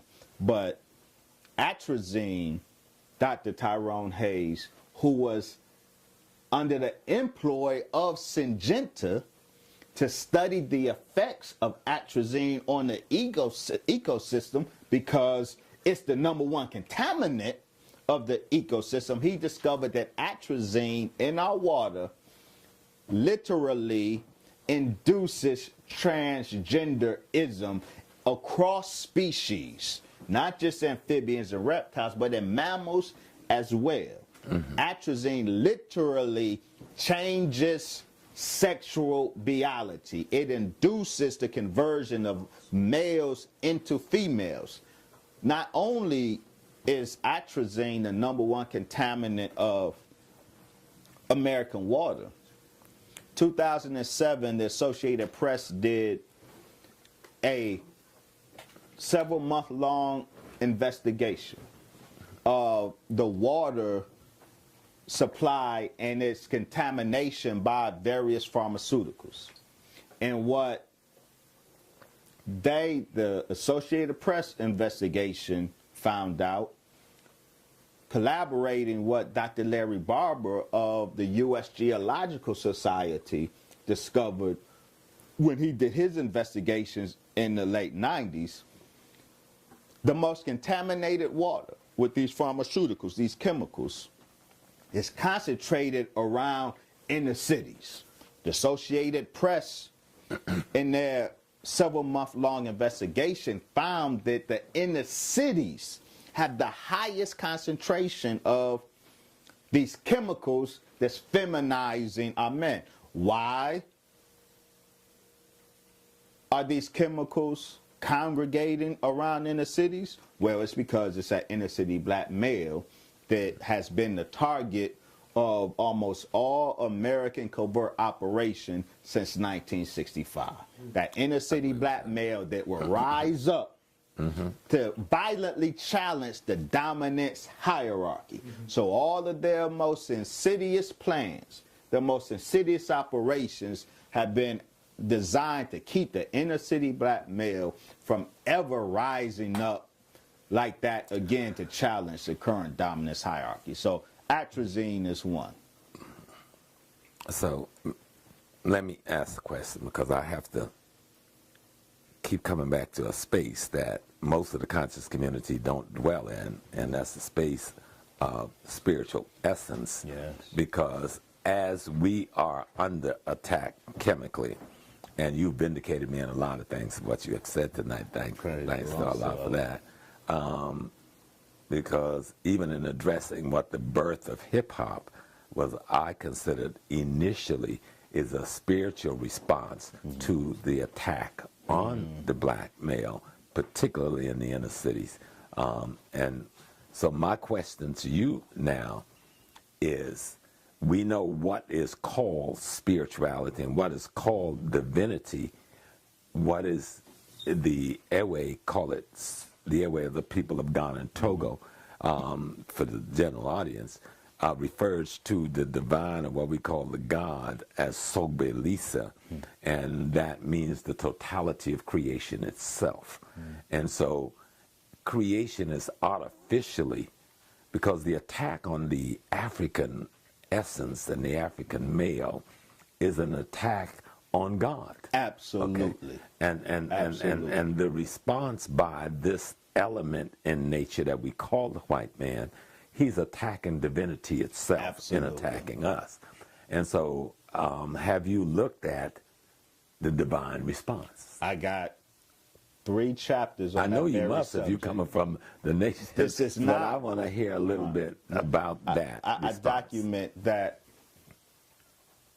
white supremacy has not been at war with the black man for 4,000 years, 5,000 years. White supremacy has explicitly been at war with the black God. Yes, for 5,000 years. Absolutely. The bullfights of Spain, they grew out of the white man's hunt of the oryx bull.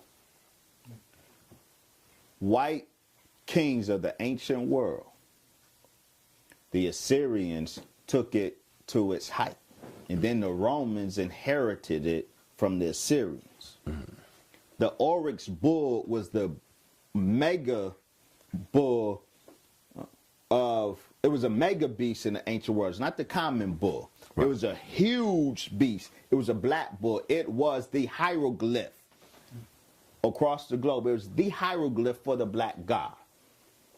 Apis of ancient Kemet is but one example, an important one, because the bullfight, the bull in the bull ring, is supposed to be a representation of the Apis bull. They are deliberately, white kings hunted the oryx bull, the black bull, deliberately hunting the black god. And the bullfight is a modern degenerate version, but it still has the relic, the religious significance, the religious trappings to it. The war between the white man and the black god. That black bull is the black god, and why that's important. Another name, every black person should know the name Ronald Siegel. Every black person should know the name Jolly West, and every black person should know the name Jose Delgado. Jose Delgado is the other CIA doctor who deliberately, his study on how to control the inner city black male involved him studying black bulls with the explicit aim of finding out what's the fighting bulls, what's the source of the fighting bull's bravery, and how it can be neutralized. Jose Delgado made fame by stepping into a bull ring in Spain with nothing but a remote control device. But the black bulls, the fighting bulls, were wired, they had an implant. He is the father of the brain chip in America. He first planted or used a brain chip in a black bull that was part of his study on how to control the inner city black male. He put a brain chip in the black bull. The black bull, he was in the ring, just him and the bull. All he had was this remote control device. You can see the video on YouTube itself, the actual experiment. This was in the late 1960s. When the black bull charged him, he hit his butt and the bull stopped in his tracks. In full stride. I saw that in full stride. Jose Delgado mastered, this is a brain chip, because the war is against the black male mind. Because the black male mind is God. It ain't his penis, ain't his muscle, ain't his gun. The black male mind is the God of the universe. Absolutely. The most powerful force in the universe is the black male mind. This is why all of the assault has been aimed at first the mind. But the fact that he, in his investigation on how to control the inner city black male, he studied black bulls because this is about controlling the black god. It's not a race issue. We can't understand Darren Wilson shooting down Michael Brown as just a matter of a race issue. What did Darren Wilson say when he claimed Michael Brown came toward him? He said he was a raging bull. That was the comment. This is not about race. This is about God and devil. Yeah. This is the war of the gods. In that whole book, all of the assault is not the assault of white people on black people. It's the assault of the white man on God himself. That's why I asked the question, how do you make God gay? You make God not God. And Dr. Muhammad, if while we have you here on Black News 102, if you can speak directly to that brother, to that sister that is currently up to their eyebrows in the philosophy of homosexuality. They are living it, they are embracing it, but they still want to be a part of the black struggle. What is the road, what is the path for them, or is there a path for them to be a part of our liberation struggle by disembarking from that path of homosexuality? How would you advise them?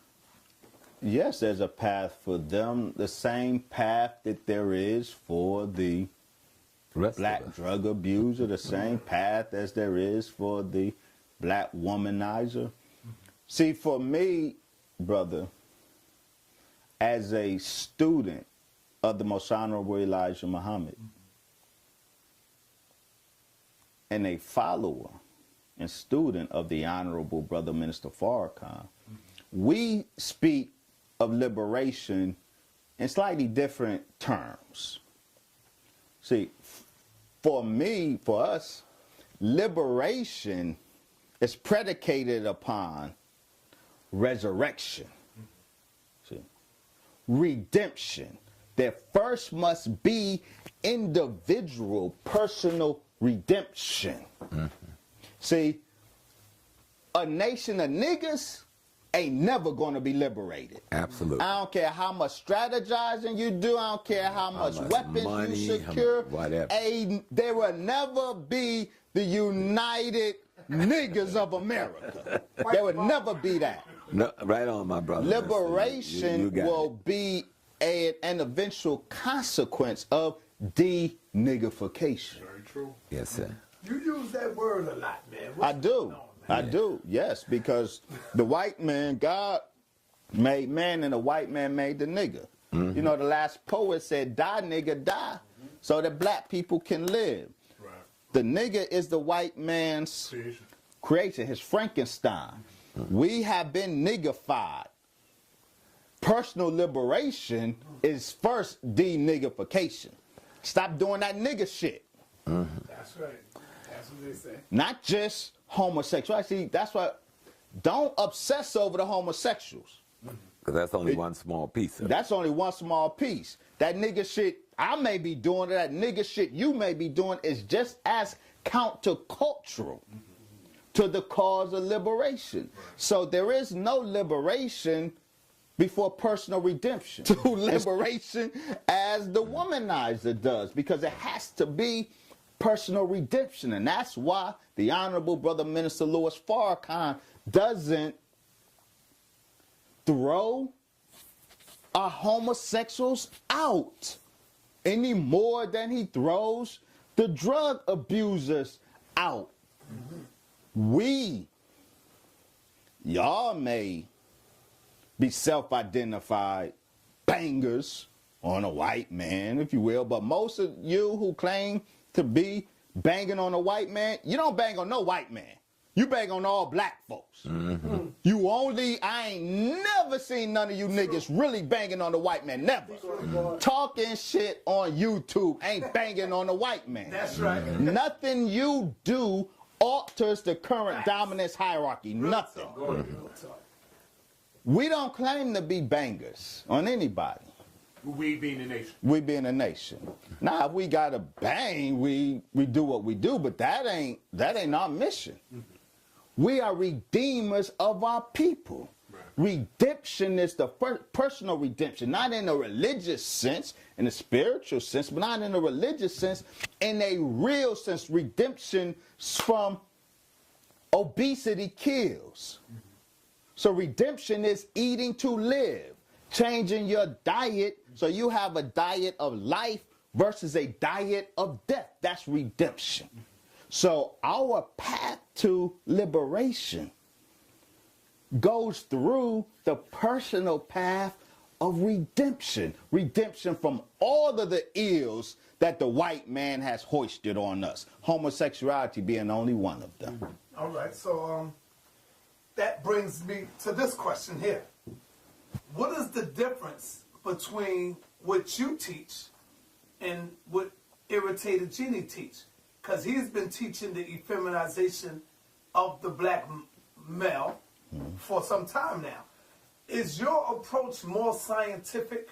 Because that's what I see. I see your approach being more scientific than what he's teaching. And I want to give him credit, too, because he's been doing a great job on the effeminization of the black male, teaching that. So what is the difference between y'all two teachings? On the teachings, I would let you who are learned in his teaching and are familiar or learned in what represent, you make that determination. Right. Let me say this. Before there was an Irritated Genie speaking on the feminization of the black man, before there was a Dr. Wesley Muhammad speaking on the feminization of the black man, there was a Professor James Small speaking on it. There was a Baba Baruti speaking on it. What most don't know is I was a student in Baba Barudi's sociology class at Morehouse. What? Oh, absolutely. Okay. I was one of, and he'll tell you, he used to love me. I hope he still does. I still love him. Oh, he loved you. I was a student in Baba Barudi's sociology class. He knows me well. We know each other well. There was always mutual admiration and respect. He would tell you that. There's still that with me. I pray that it's still that with him. But before there was a Wesley Muhammad on the subject, before there was an irritated genie on the subject, there was Dr. Daraza Kanjufu, understanding the assault, the conspiracy to destroy black boys. There was there was Dr. Francis Cress Wilson. None of us innovated this discourse. How arrogant for anybody to presume to have the copyright on this discourse.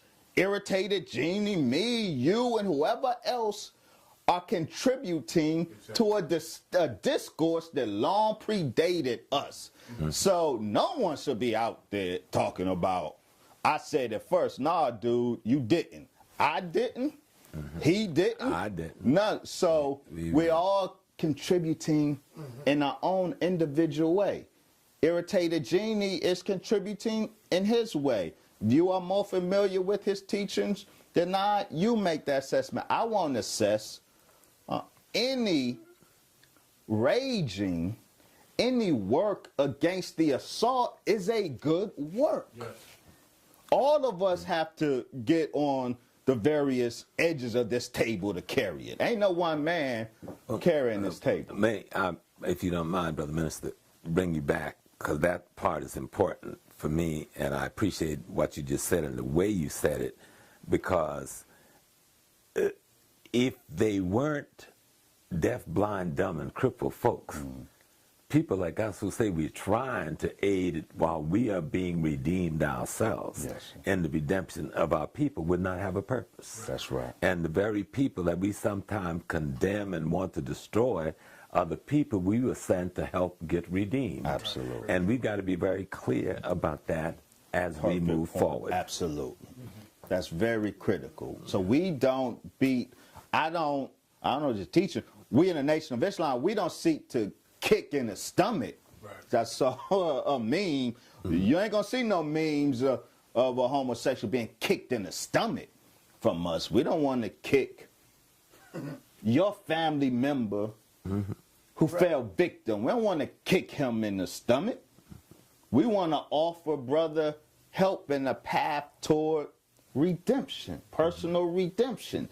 That's our objective. So anyone who's teaching, raging against the homosexual agenda is right.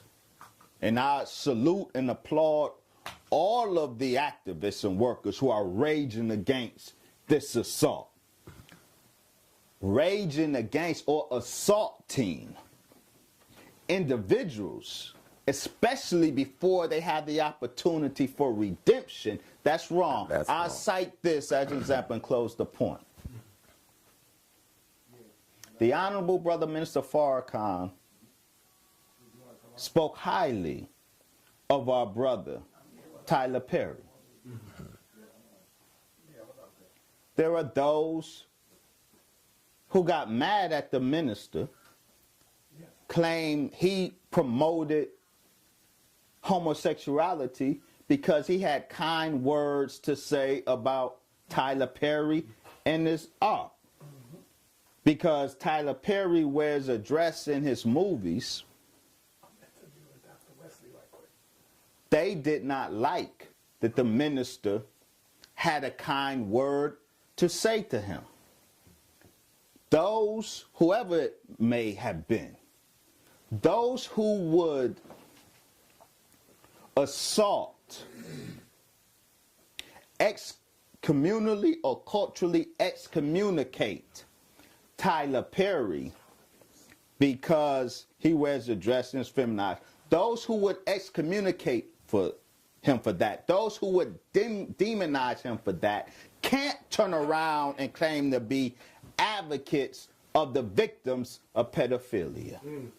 Tyler Perry was abused 4 times. 4 times Tyler Perry was molested coming up. He is a victim of pedophilia. Where's your empathy for Tyler Perry? Where's your if you are the advocate for those who are victimized, why aren't you an advocate for Tyler Perry? If having been molested 4 times, and the worst he's done is put on a dress in comedies, I think he's doing pretty good. Because Tyler has a family. He has his beautiful children. That's right. And people don't pay attention to that. Tyler, what he has done in the industry he's in, has employed those of our people who were rejected by that industry because they stood up against that industry. Yeah, we want to enraging against the homosexual assault. We want to demonize our brother who is himself a victim of it. So then you can't be an advocate. Don't claim to be an advocate. Well, that's why, my dear brother, the concept of redemption is important, and redemption out of the context of religion, because the minute you use the word, people enwrap the religious thing and then go on an assault on white religiosity and forget that the concept of redemption, the concept of, that's an African concept. Yes, sir.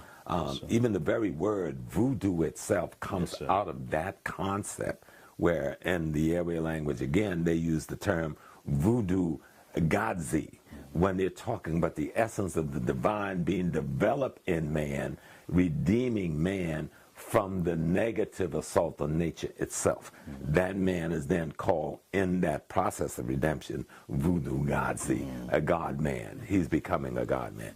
So the redeemed man is the God man. That's right.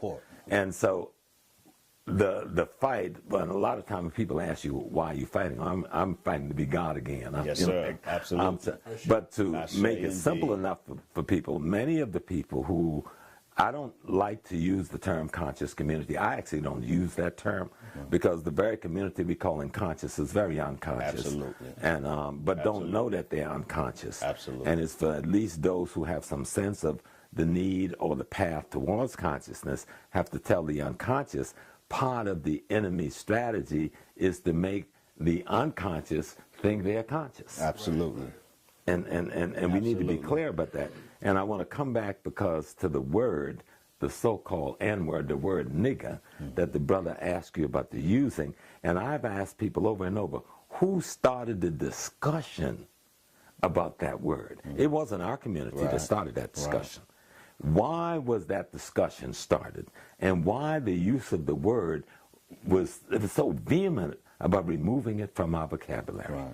What was that about?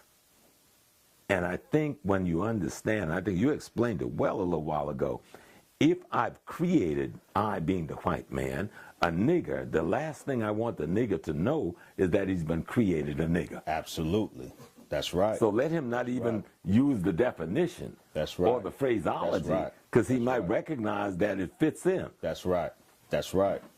That's you understand? Absolutely. So I think it's important that people get that this fight that we are in, it can't be about money. We spent, for God's sakes, $1.3 trillion this last year. And the year before that, we spent $1.1 trillion. And the year before that, that's enough money to run everything we want to run for the rest of our lives. So money isn't redeeming us. Money isn't freeing us. That's right. Making it or having it isn't freeing us. That's right. The African continent have all the wealth anyone would hope for millennia, and yet they're not free. Because this concept, and I want you to go back to the concept of personal redemption and what that means in the context of restoring our ancestral social construct integrity to who we are. And so then I have to say on that point, our we cannot claim to seek a restoration of our ancestral cultural context and be anti-patriarchy. See, I have to keep coming back to this point. Why? All of this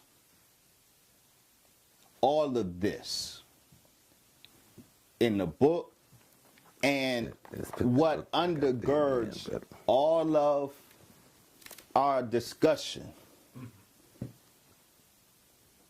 what undergirds, I dare say, all of our communal problems and the perpetuality of our communal problems is real simple. The black man has no power. That is the problem. And the solution, everything we talk was all of our ideas of how to fix all of our myriad of problems will spring from the black man, the black male, being a power being again, because you said you want to be God again. God is a being of power and force. There is no such thing as a unempowered God. They are mutually exclusive. The path to godhood is ipso facto a path of power dominance acquisition. So no solution, no cultural solution, economics, politics, education, no solution that does not involve the re-empowering in the home first, and then in society.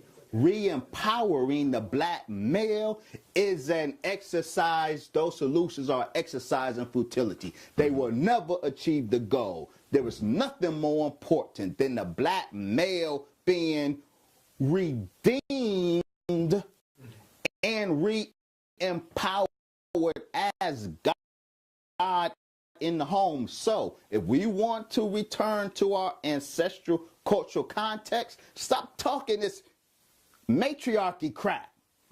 That's bogus. That's myth. The ancestral cultural context is patriarchy, but it's Southern cradle patriarchy, not Northern cradle patriarchy. The white man's patriarchy is married to misogyny because he hates his woman.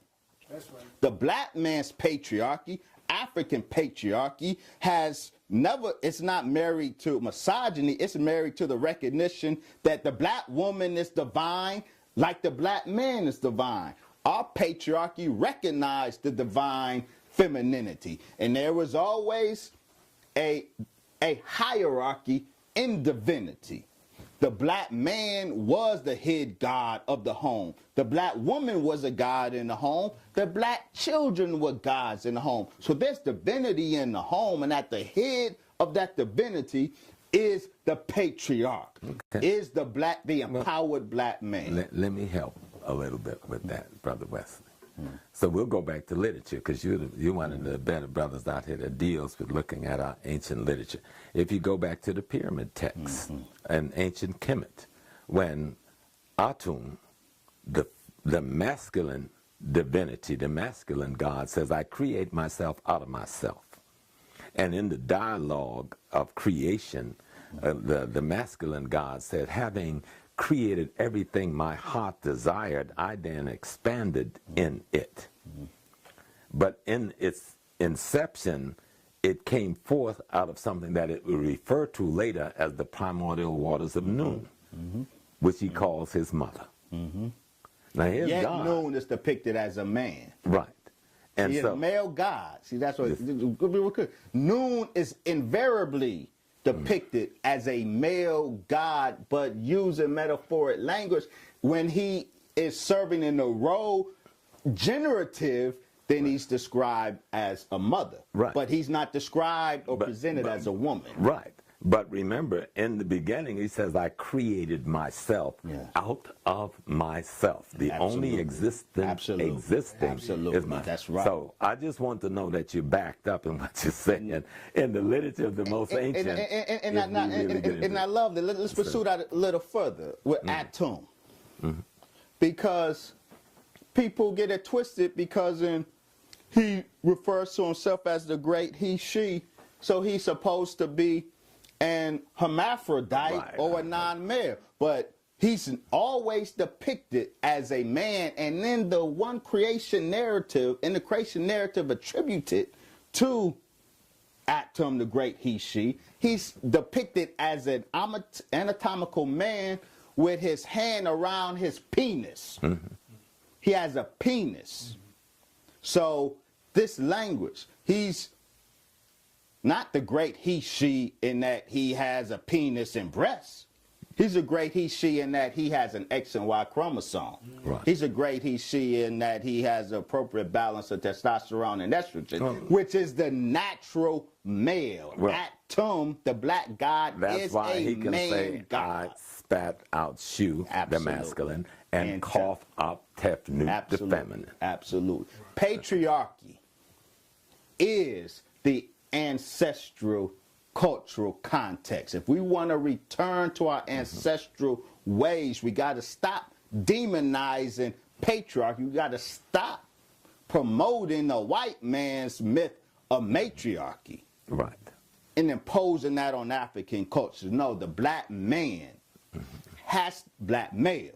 The black male. Has to be redeemed, re-empowered.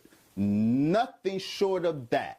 No solution that we come up with to attack any of these ancillary ills, none of them will be successful if they aren't predicated on the re-empowering of the black male in his home and then in society. Yes, and Dr. Muhammad, if we could just have you, if you choose to, deal with some of the impressions that were left after the last Million Man March.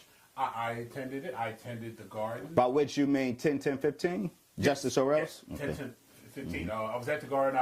I've been at every Million Youth March. After the Million Man March, after the most recent one, someone put out this very slickly edited and packaged documentary highlighting things that they were saying was subliminal. And maybe they were just coincidental when there was a moment during the march where the Honorable Louis Farrakhan had some of the sisters come out. And they came out in multicolored garb. And people were attributing that to be supposed to be some representation of the homosexual rainbow. But these are women. Right, beautiful right. women. Exactly. Y'all made, let me see what y'all produced. Okay. Now, y'all know our sisters was fly. True. Now that's why you mad. The ones who put okay. There was a brother that was allowed to speak. This is a brother by the name of Malaga. And he's been promoting himself as the Malcolm X of the homosexual movement. He was allowed to address the audience, and some had said there were notable absence, like Malik Abdul and other nationalists. There wasn't a nationalist voice. And lastly, I believe the person who did the prayer, who poured out, I believe that was a Christian homosexual minister of some sort. So now I don't know where those things coincidence is, but they chose to highlight all those things in this slickly edited. They kind of try to put shade on the Honorable Louis Farrakhan. Well, of course. One, there's so much in that. Those who were actually at 10-10-15. I was there. No, there was a whole lot of speakers. True. And see, so if you're going to get a subliminal message, get it from the totality of the speakers. What that person did was cherry pick and then fabricate an interpretation.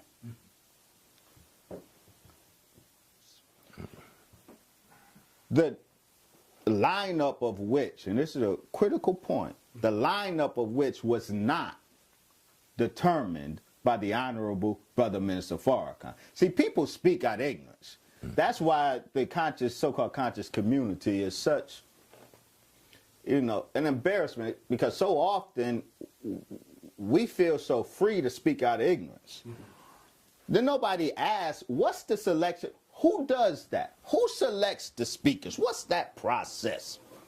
They just hear or see some speaker they don't like and say, see what Farrakhan did? Shut up. Y'all don't know what the hell you talking about. We a nation, man. We got structures. We got protocol. You don't know nothing about our protocol, but you speak out of ignorance because you're speaking out of hate. You really hate Farrakhan. You're really mad because he brought up righteous women that were so fly. Because you want to say consciousness is running around half naked. But when the minister brought the MGT up, looking so gorgeous, what that did was make righteousness look so fly. And when righteousness is made fly, it's a wrap for everything else. So y'all mad. So you cherry picking from a long list of speakers and fabricating a message out of that. And then you want to attribute that message to the minister as if you know the minister created that list. He did not. I don't know how this thing works. There were aspects of the list of speakers that when he found out after, he was not pleased with. Y'all don't need to know the details of that. Y'all ain't in this nation. Y'all don't follow our protocol. So stay the hell out of it. Stop speaking what you don't know. That documentary was made by an ignorant person who didn't know what they were talking about, and they were filled with hate. So, no. Who, you know. But the fact that there was a homosexual, the minister would not have ever said no homosexuals can come to justice or else. Because again, we got a different mission than y'all who want to kick black homosexuals in the stomach. That ain't how we do our Islam. That ain't our objective. We want to redeem the black homosexual. So the minister would not have disallowed homosexuals from attending and participating. He wants to redeem all of our people. It wasn't just homosexuals up on that stage. There were womanizers up on the stage. There were thieves up on the stage. And some of them people, some of them names that y'all throw up that should be up in there, then you're gonna have a whole bunch of other stuff up on the stage because some of them niggas we know. But we know their personal history. So we add them on the stage, you're going to have a whole list of ills added to the already long list of ills. Well, the thing is, though, can the homosexual be redeemable? And if so, do we have any case that we can look at and say, well, look at this one? Oh, absolutely. Absolutely. Absolutely. We absolutely do not approach any of our people, regardless to the part of Satan's web that they are trapped in, because you trapped in a part of Satan's web, Sinetta. I'm trapped in a part of Satan's web. We may be trapped in different parts, but we all trapped in Satan's web. We don't approach none of our people with the presumption that what they are engaged in makes them irredeemable. We're saviors. Y'all want to be bangers. See, we don't mess with y'all. Y'all got another objective. We saviors of our people. So we presume that the honorable, most honorable Elijah Muhammad, the Messiah, gave the minister an instruction. He said that through Farrakhan, Elijah, is going to get all of his people. You know what all means? It doesn't mean most. It doesn't mean all except the homosexuals. He said he's going to get all of his people. That through Farrakhan, he's going to get all of them. That means Farrakhan has to approach every black person, regardless of their condition, with the idea of redemption. His father, his Lord, commanded that of him. So that's the work he's on. And those of us who are with him are on that work. Don't put y'all work on us. We don't do what you do. We do our Islam different. Y'all do that fake, that pseudo-banging shit. That ain't what we do. We save our people. Let me ask you this. Do you think... Excuse my language. No. I will refrain. Do you think or feel that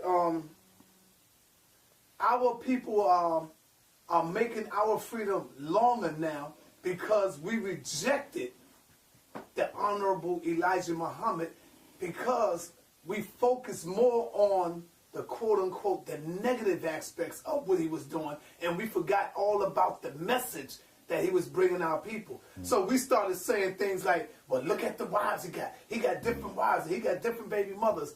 And we just totally disregarded all the information that he was bringing to our people. I remember saying that one time on my show, and I said, I charged us with that we dropped the ball because we forgot all about what he was trying to teach us, and we focused on the negative aspects. So do you think our nation dropped the ball on that? Because we could have been free a lot longer if we would have stayed on the path. Yeah, yes, sir. I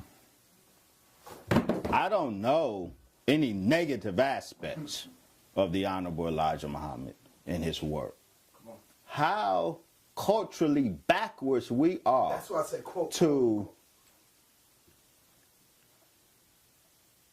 acknowledge that a person has wives. And this dude, who would judge him as negative, got a whole bunch of jump-offs. He got jump-offs in condemning a man who has wives. He ain't got baby mamas. He had wives from whom he bore children, whom he took care of. And don't in one breath claim to be an advocate of our ancestral cultural ways and then condemn a man because he has multiple wives, because there ain't nothing more African than polygyny. So what? Other than patriarchy. So how can you or I, from the space of ancestral cultural self-identity, treat as negative an African man engaging righteously in African cultural practices? Don't tell me that we in America, this cultural garb that we got on in America came from Africa, but you got it on in America. The African cultural tradition, you practicing it in America.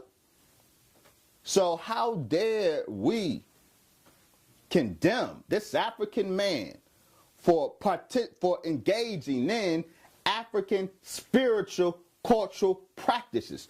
You say negative things. I don't know what you're talking about. But to your larger point, absolutely yes, I would say that the hell we are catching now and the increased intensity of the hell, intensity which will not stop anytime soon, I will say that it is a direct consequence of our rejecting the most honorable Elijah Muhammad. Not him just as a religious figure, but the road map to salvation that he laid out for us. You can just follow the road map and don't claim to be a follower of Elijah Muhammad. We are dying, we are fat and dying because we rejected how to eat to live. A perfect example, then I'm going to end it. A perfect example. The Honorable Elijah Muhammad said, don't eat soy.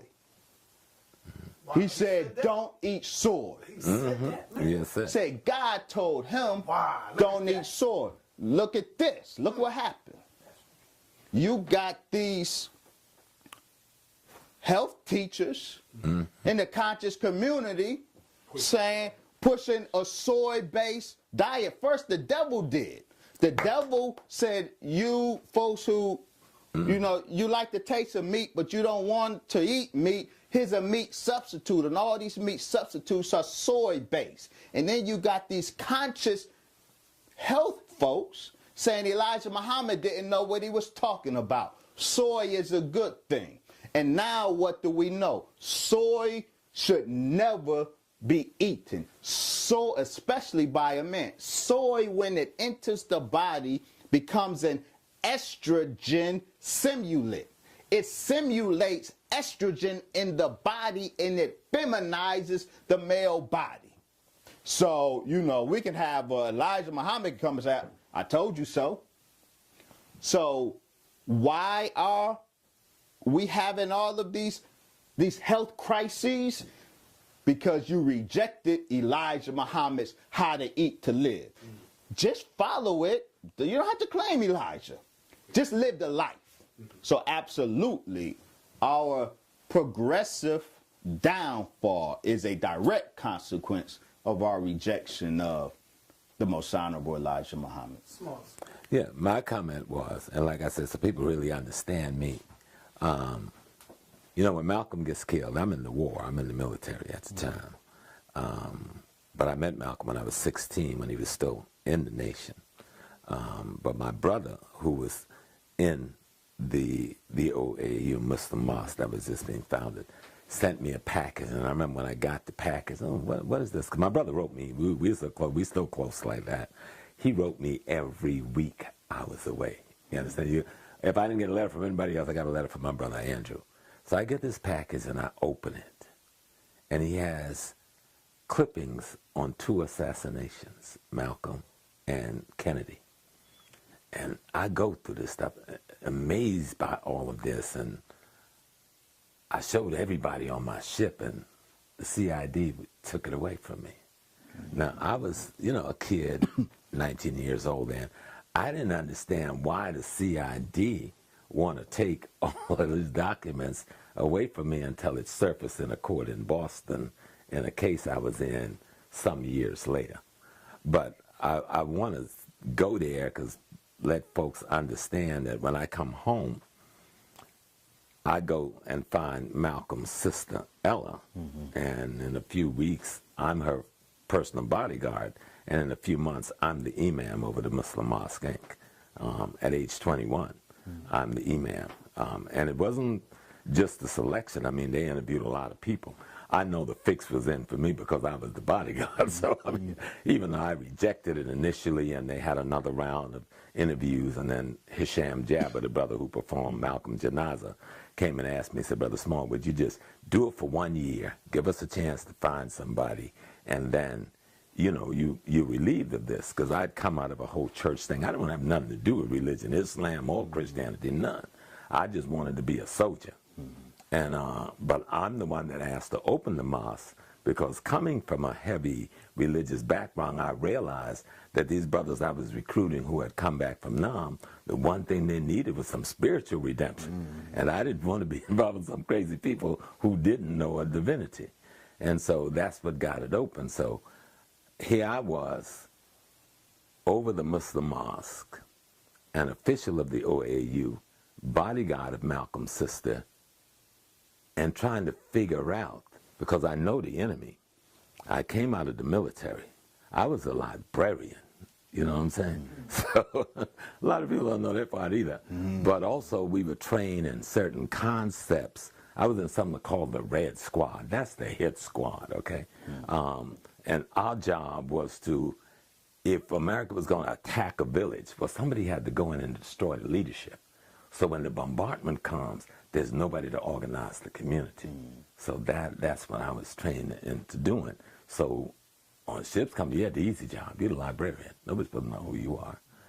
So one thing I peeped very early on was how the enemy was using Malcolm to divide black folks from the teaching of the Honorable Elijah Muhammad. Now, if you know, and if you listen to my speeches and you go back in my most early days, because I've been lecturing since the 1960s. Most people don't know that. They just discovered me on YouTube the other day. You see how I evolve. and begin to understand, because I read everything that the Messenger published, and I read everything coming out of the nation. And I remember it was a brother named Brother Reese. I don't know what happened to Brother Minister Reese. Very short brother. He was a martial arts teacher down at Mosque number 7 when it was on 116th Street. And me and Brother Reese got together and settled all hostilities. This is before college come. You understand?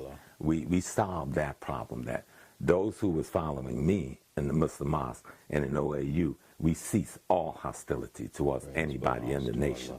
Most people don't know about that. That was between us. That was family privacy. That's how that got resolved. Right? We appreciate you for that. Oh, no, I appreciate the teachings that came from the Honorable Elijah Muhammad. The point I wanted to make, and piggyback on what Brother Sonetta was saying, the enemy used the symbol of Malcolm to divide our people from the teachings of Elijah. Absolutely. And we got to be honest with ourselves about that. And they're still doing it today. Yes. You know? I hate to say the thing, but I have to, because, you know, I love y'all, but I ain't scared of y'all. Talking about y'all. The same thing is being done with Brother Dr. Khaled. Yes, sir. Brother Dr. Khaled is being... Another one. It's not that the devil is using him yet, but because we grew up, we know that paradigm so well of using Malcolm being used to... to separate from Elijah, so we gravitate around Dr. Khaled, which we can and should, but in order to separate from the Honorable Brother Minister Louis Farrakhan, we use Khaled. Yes. And as a bludgeon or as an excuse to stay away from the minister. And most people who do that never even knew Khaled. Absolutely. You know, I was very close with Khaled. Absolutely. They didn't know his heart, just like they didn't know Malcolm.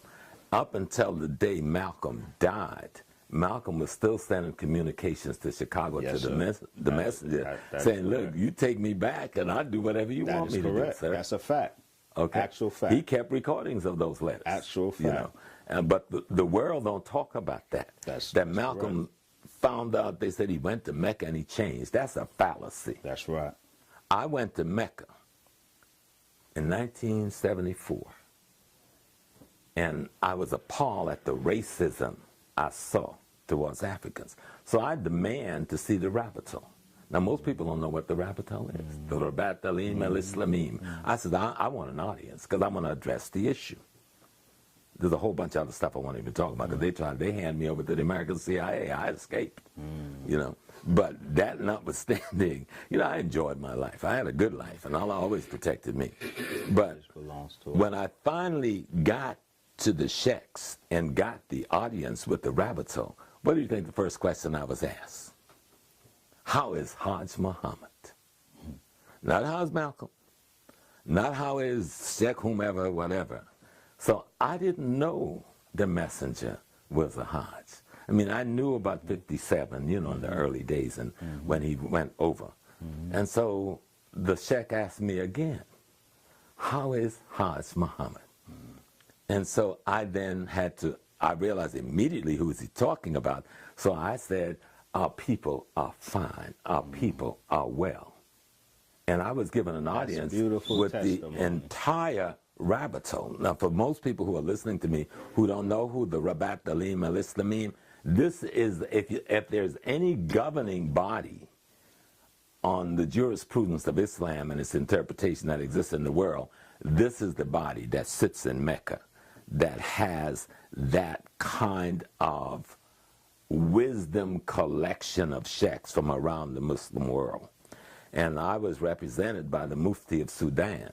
See, I'd gone to him initially complaining, and he said, when the Rabatul seats, come back. And even though I had malaria, I refused to leave Arabia when the other brother who was with me abandoned me and left me there to die.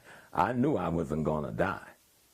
So I got to have that audience with the entire Rabatul and make that complaint. And when I was offered the millions, I told them I didn't come here for money. They looked at me like, this is a crazy man. He didn't come for money. I said, no, I didn't come here for money. I came here to bring the salam of our brothers and sisters in America and take yours back, and to know that we have an ally in Islam. And that's how I left it. So the point I'm making, we may have poo-pooed the messenger, but the world didn't. Absolutely. And the world Real of talk. Islam didn't. Real talk. You know, and people should know that, because I stood in Mecca. I wore that white. I kissed that black stone. I circumvent that Kaaba. And I stayed after, because they wouldn't let me out the country. They were trying to hold brother hostage. But I knew when the day I took the white off, and I said, I need to identify.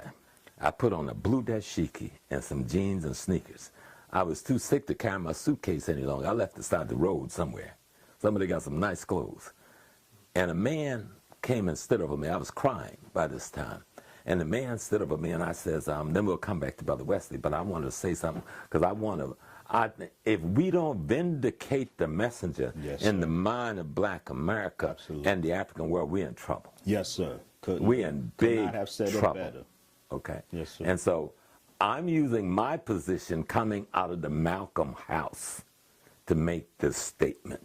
And let me be very clear. There ain't nobody else who's held this position but me. Now, I haven't used it to get no claim or fame or money, and anybody know. I've never done that. Matter of fact, most people don't even know what I just told you. Most people don't even know who became the minister over that mosque. They don't. Because that's not my game. I ain't looking for fame. I enjoy walking the streets and being with my wife and my children and my grandchildren. I got 22 of them grands. And I feel blessed. Allah has allowed me to stay here this long to try and help out. But we missed the boat on the messenger. Yes, we Once did. I used to put the blame on the nation. I said, you all ought to give them to the people. But you know what? To protect the integrity and the sanctity of the message, you did the right thing. And I want to say that for people to hear that, because That's there's a something beautiful we need to testimony. understand, that I believe in the spiritual essence of the black man. Yes, sir. And in my teachings, you hear me break it down as I understand it. There is no way in the universe, whenever it was necessary for the divine to manifest itself to redeem the elements of itself that is human, it didn't happen. And it had to have happened to us. And the messenger is the clear symbol of that redemption. So I just want to drop that in because of what the question the brother raised. No, that's And important. I have one that kind of piggybacks that. Now, I don't want to put you in an awkward position, and it might be a little bit sensitive of a subject. We've been blessed to have the Honorable Louis Farrakhan for 8 decades. That's right. We have 3, 4, maybe 5 more decades. But, you know, as the course of nature, you know, leaders do transition. What is in place to select the next leader of the nation? Is that already decided, or will there be a vote? What would determine who will lead the Nation of Islam after we unfortunately lose Minister Farrakhan? He makes the transition. Yeah. The Honorable Brother Minister Louis Farrakhan has made it clear publicly on a number of occasions that he has selected no successor. No successor could be selected by him. That is only the job of the Most Honorable Elijah Muhammad. However, don't fear. We have a continuity of government program in place. That's what white folks call it. We too have a continuity of government in place, because the Nation of Islam is not a personality cult. It's a nation with protocol. We have structure, and when the Honorable Brother Minister Farrakhan transitions first by exaltation, departure to his father, the Most Honorable Elijah Muhammad, that ain't no spooky. We don't believe him to be dead physically. Not because we believe he died and came back to life. That's what Christians teach. We don't teach that. We don't believe that. We simply believe that the assassination attempt that Satan high-fived each other on because they thought it was successful, the Most Honorable Elijah Muhammad escaped that. So when the Honorable Brother Minister Farrakhan first departs, and then he will, like all of us, he will physically die. All of us will. But that's not going to affect the perpetuation of government. Because the government has been made, has been qualified by him to be able to operate without him. And in many ways, it has for a while. That's what people outside the nation just doesn't get. Because you don't understand, you're not on the inside. You don't understand how we operate, and you know you don't understand, and that knowledge should make you more disinclined to speculate, judge, and condemn, because you don't know what's going on. True. There is a continuity of government. We are set up for continuity of government when the Honorable Brother Minister Farrakhan departs. Totally Absolutely. Understand. Now, the view from the outside, you're right, unless you're a member of the Nation of Islam, you would not have internal information. But speaking from an outsider, going back some decades, when there has been a transition, or in the case of Elijah Muhammad ascending, there has often been a little bit of jockeying for power. There's been sometimes... Yeah, and we learned from that. The Honorable Brother Minister Farrakhan is the best student of the Honorable Elijah Muhammad. And the reason we have continuity of government in place is because there wasn't continuity of government in place in 1965. Okay. So the minister learned from the history. Okay. Okay, let me ask you this now. Buckle your seatbelt, brother. Because I know you love the tough questions. You love them tough questions. So I got to hit you with this one, man. What about Islam and how they sexually assaulted black males by making them eunuchs and sex slaves in the Arab world? Why do you attack the church and be soft when it comes to the Arab world? It's like you left them off the hook. You who? Because whoever asked that question, they talk about me. No part of that question is a reference to me. Okay. So let's talk about that, about the eunuchs. Because I know by making these African sex slaves and cutting off and castrating these brothers, does that form some type of homosexuality? Well, is being a eunuch a gateway to homosexuality? I don't know. I haven't studied that. But your larger point, I can speak to. Okay. Whether involuntary castration leads to homosexuality or not, it's abuse. I'm the one, and see, I documented the Aryanization of Islam. I documented not just that the modern Muslim world is a part of the global structure of white supremacy. I document how it got that way.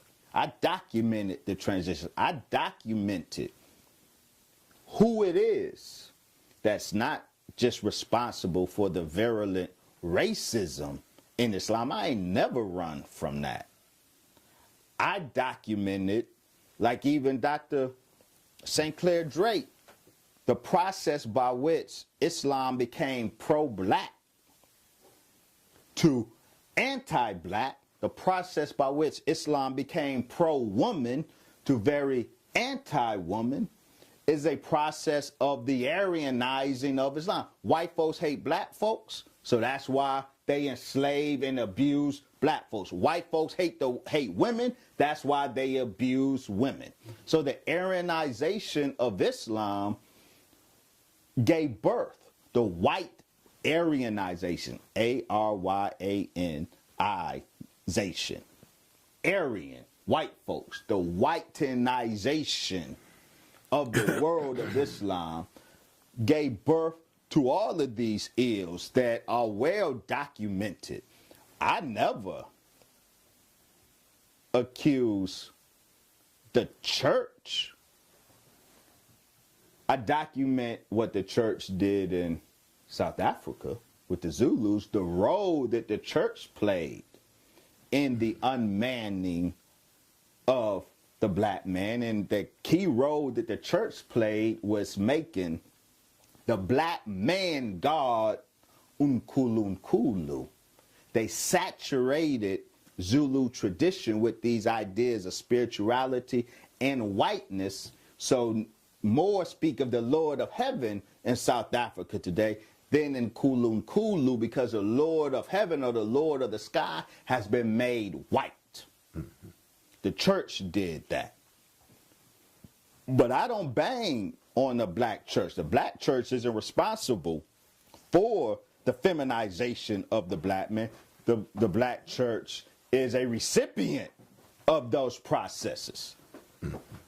Now, the Christianity, the brand of Christianity in the black church, most of it, in most black churches, absolutely feminizes the black man. But again, the black Christians are the recipient of that feminizing Christianity. And much of the Islam, there's a lot of Islam that is very disempowering. And if I have not been clear all this time, a disempowered black man is a feminized black man, to one degree or another. So all religions that I don't care what you call it, Islam, Christianity, all religions that disempower the black man is part of the feminizing process. All right. Our brother, Dr. Khalid Abdul Muhammad, what he was able to do was go amongst the people and communicate with the Kemetic brothers and sisters, the Moors, the 5%ers, the people. You are a very intelligent and smart brother. I give you that. Why you don't have the Kemetic teachings inside of your teachings? Like when you're teaching the people, why are you not talking about the Kemetic science? You know, and try your best to try to connect them, you know, with Islam going in, because you're a smart brother, you know. I'll break it down. You know. I want to say. And I know you know. I want to say. I know you know it. Brother Sanetta. Yes, sir. Asked me, brother, why don't you include the Kemetic teachings in your teachings of Islam? Why don't you connect them? Yet I'm the one that wrote the book, Egyptian Sacred Science and Islam, a Reappraisal. In this book that was published in 2012, this book connects the Kemetic teachings of Islam. Brother Sanetta, I love you. In this recent book, Ra is Allah, Why Ausar Imhotep is Wrong. It's my most recent book. I show the connection between the Kemetic Ra and the Islamic Allah. See, but I've been...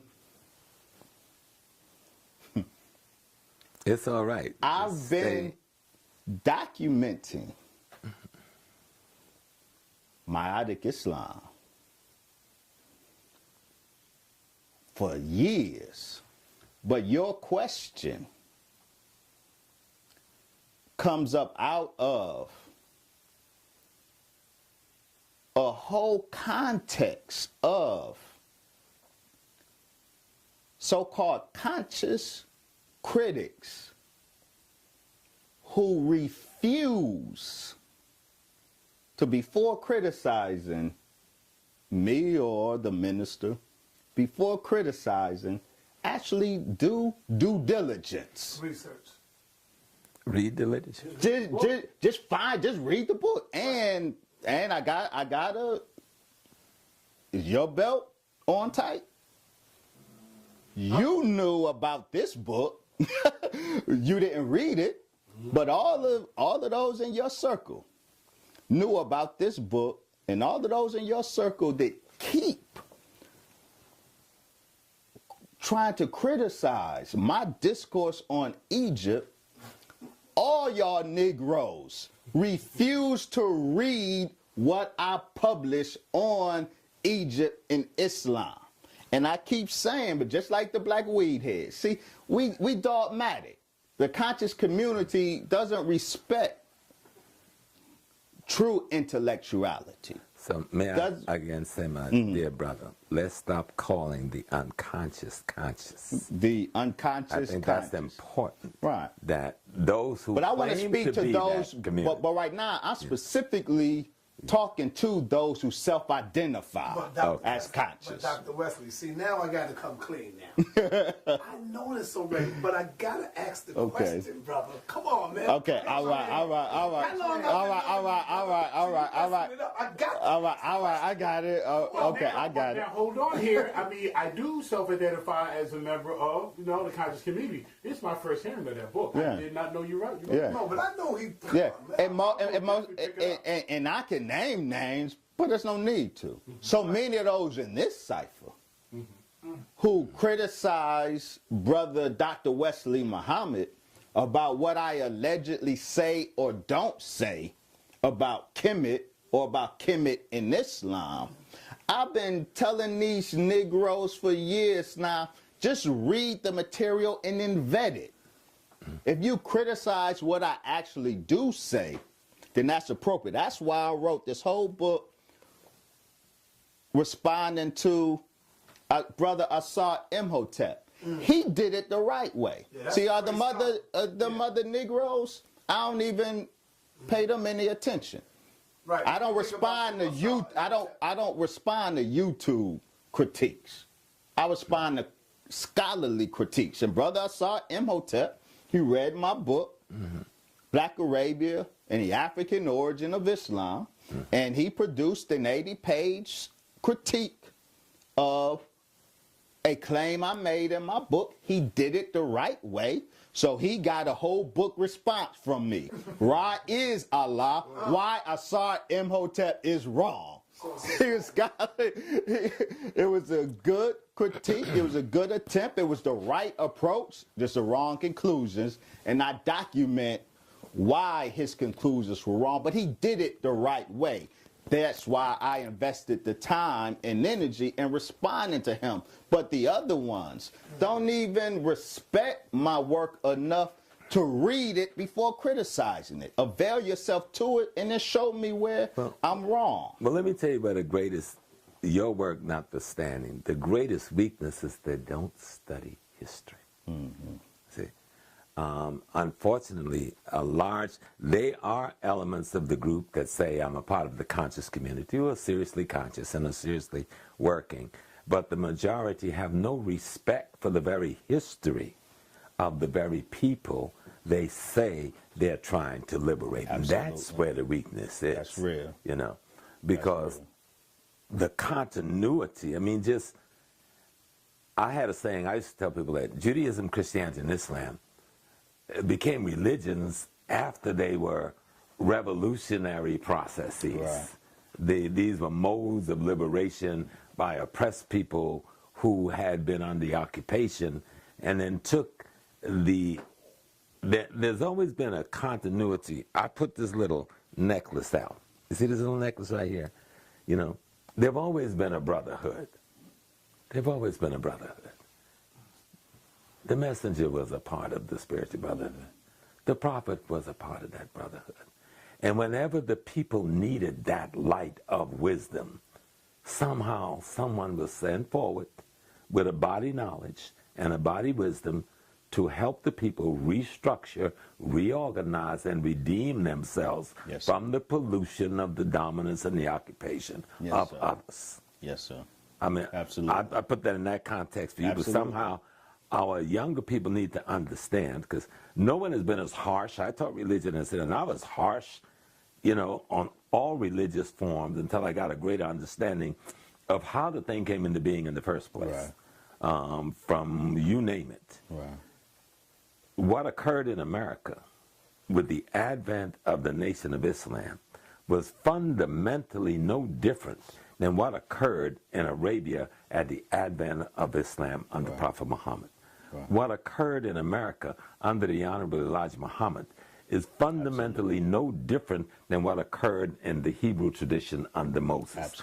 And if we understand history, then what's happening to us here will make sense. If we don't understand history, then we're just emotionally reacting to stimulus that we've been programmed to react to.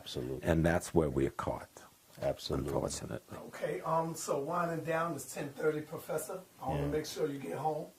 And I just like to let my wife know. I left word I was coming to meet you, so I know my daughter told us. You got any other questions before he close out? Dr. Muhammad did as what he does so well, thoroughly vetted and answered every question we put to him. I really like how you broke down that documentary, because it did have a lot of people scratching their head, but what you explained did make sense. A mega operation like that, how can one person know each and every person that is scheduled to speak? And how could you micromanage so many little details? And I think you're right. I think in many instances there is animus in individuals' heart even before they construct what they call a critique of some of his moves. And I think we'll get so much further along if we just put all of that stuff aside. He is the leader with an army still standing. Ask the most fundamental of all questions. Who else? I was at the first, and I missed the middle, because I was on the continent, and I was at the last. Who else in America? No. Who else in the entire African world could have called us together? That's the and right we respond. question. No one else. That's the right question. See? And we ought to pay attention to that. You understand? Because this concept in Africa of love is quite different from the concept in America, in the white man world, of love. And so when he says, and I've listened well, that he loves his people, what I think the minister is saying is that the God in me that I've gotten to know and recognize love the potential of the divine in you that I hope I can help to revitalize. And so we get a little clearer and a deeper understanding the unity that's necessary, and us respecting the leadership that divinity have sent among us will transform how all of us do what we do. You know, we don't expect the finger to do what the thumb to do, or the toe to do what the fingers to do, because we all make up the body. But let's respect that we are part of this body. Yes, sir. You know, and the body is the oneness. All right, my brother, Dr. Wesley, close out for us, and you can take as long as you want. Well, no. Y'all done exhausted me. No, but that praise belongs. No, I'm just playing. I thoroughly. More about your book. Let me ask you before you close out. If one would like to purchase the book, let's say they overseas somewhere right now. Let's say they, you know, in Toronto somewhere.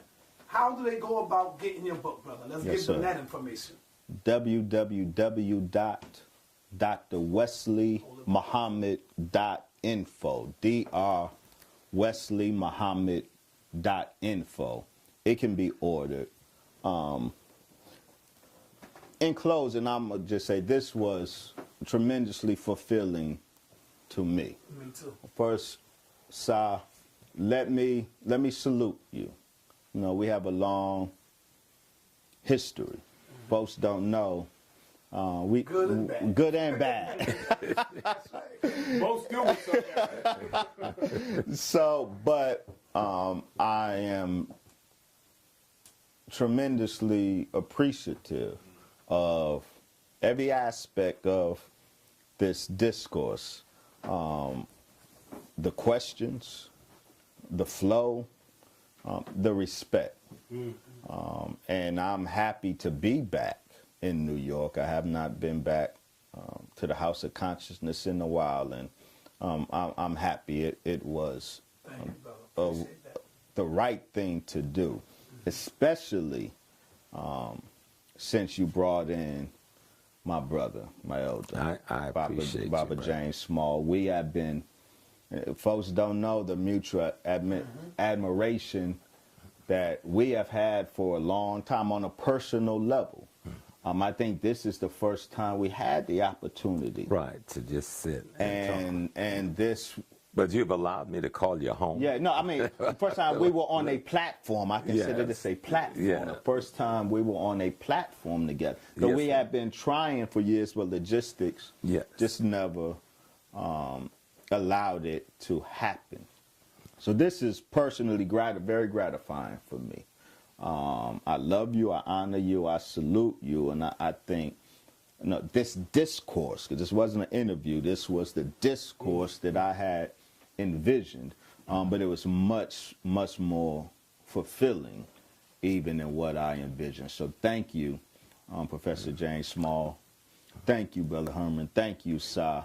I appreciate you. Appreciate the platform. Thank you, brother. And may I just make one thing that I missed to ask both of y'all, and that was Channel 13, the documentary by Henry Louis Gates. I wanted to ask y'all that, man. Y'all on part two. No, on part two. We'll do it on part two. I wanted to get that. But let me just close out and say to Dr. Wesley, you know, I've seen, and you know, today we learn of the passing of Sister Maddox, the wife of Brother Alton Maddox, and another one of our great, fantastic teachers and elders have gone to join the divine and the ancestors.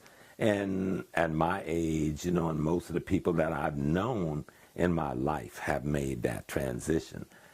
I feel good knowing, sitting here, you're a youth, you understand. I could go to sleep and know we okay. You understand what I'm saying? That, to anyone who's participating in the struggle, to know, I think your generation, that's the best generation to raise us and forward. So don't let nobody fool with you about what you don't have. Y'all are the best we have produced since we've been here. You're on course. Anything in a trajectory, it's in a trajectory. Yes, you know what I'm saying? Yes, and they're going to be, you can make dots all along the line about how it's proceeding to its goal. I think we're right on point. Yes, sir. I think that you represent the best among us. I'm pleased. I know the minister must be happy with you. You know, when you see your children mature, this body of wisdom that you brought, it isn't your wisdom. This is the wisdom. It's always been here. Yes, sir. Absolutely. Waiting to be interpreted. Absolutely. By those who have developed the skills to interpret the road map that the rest of us will have to use to that point of redemption that we talk about. So in that regards, I'm telling you, from me, because I am me, and anybody know me, Brother Small is Brother Small, I am me, you're on it. And you're appreciated, sir. And keep doing your work, brother. I love you, Bobby. I love you too, sir. Peace and blessing, my son. We out. Assalamu alaikum. Wa alaikum salam, sir.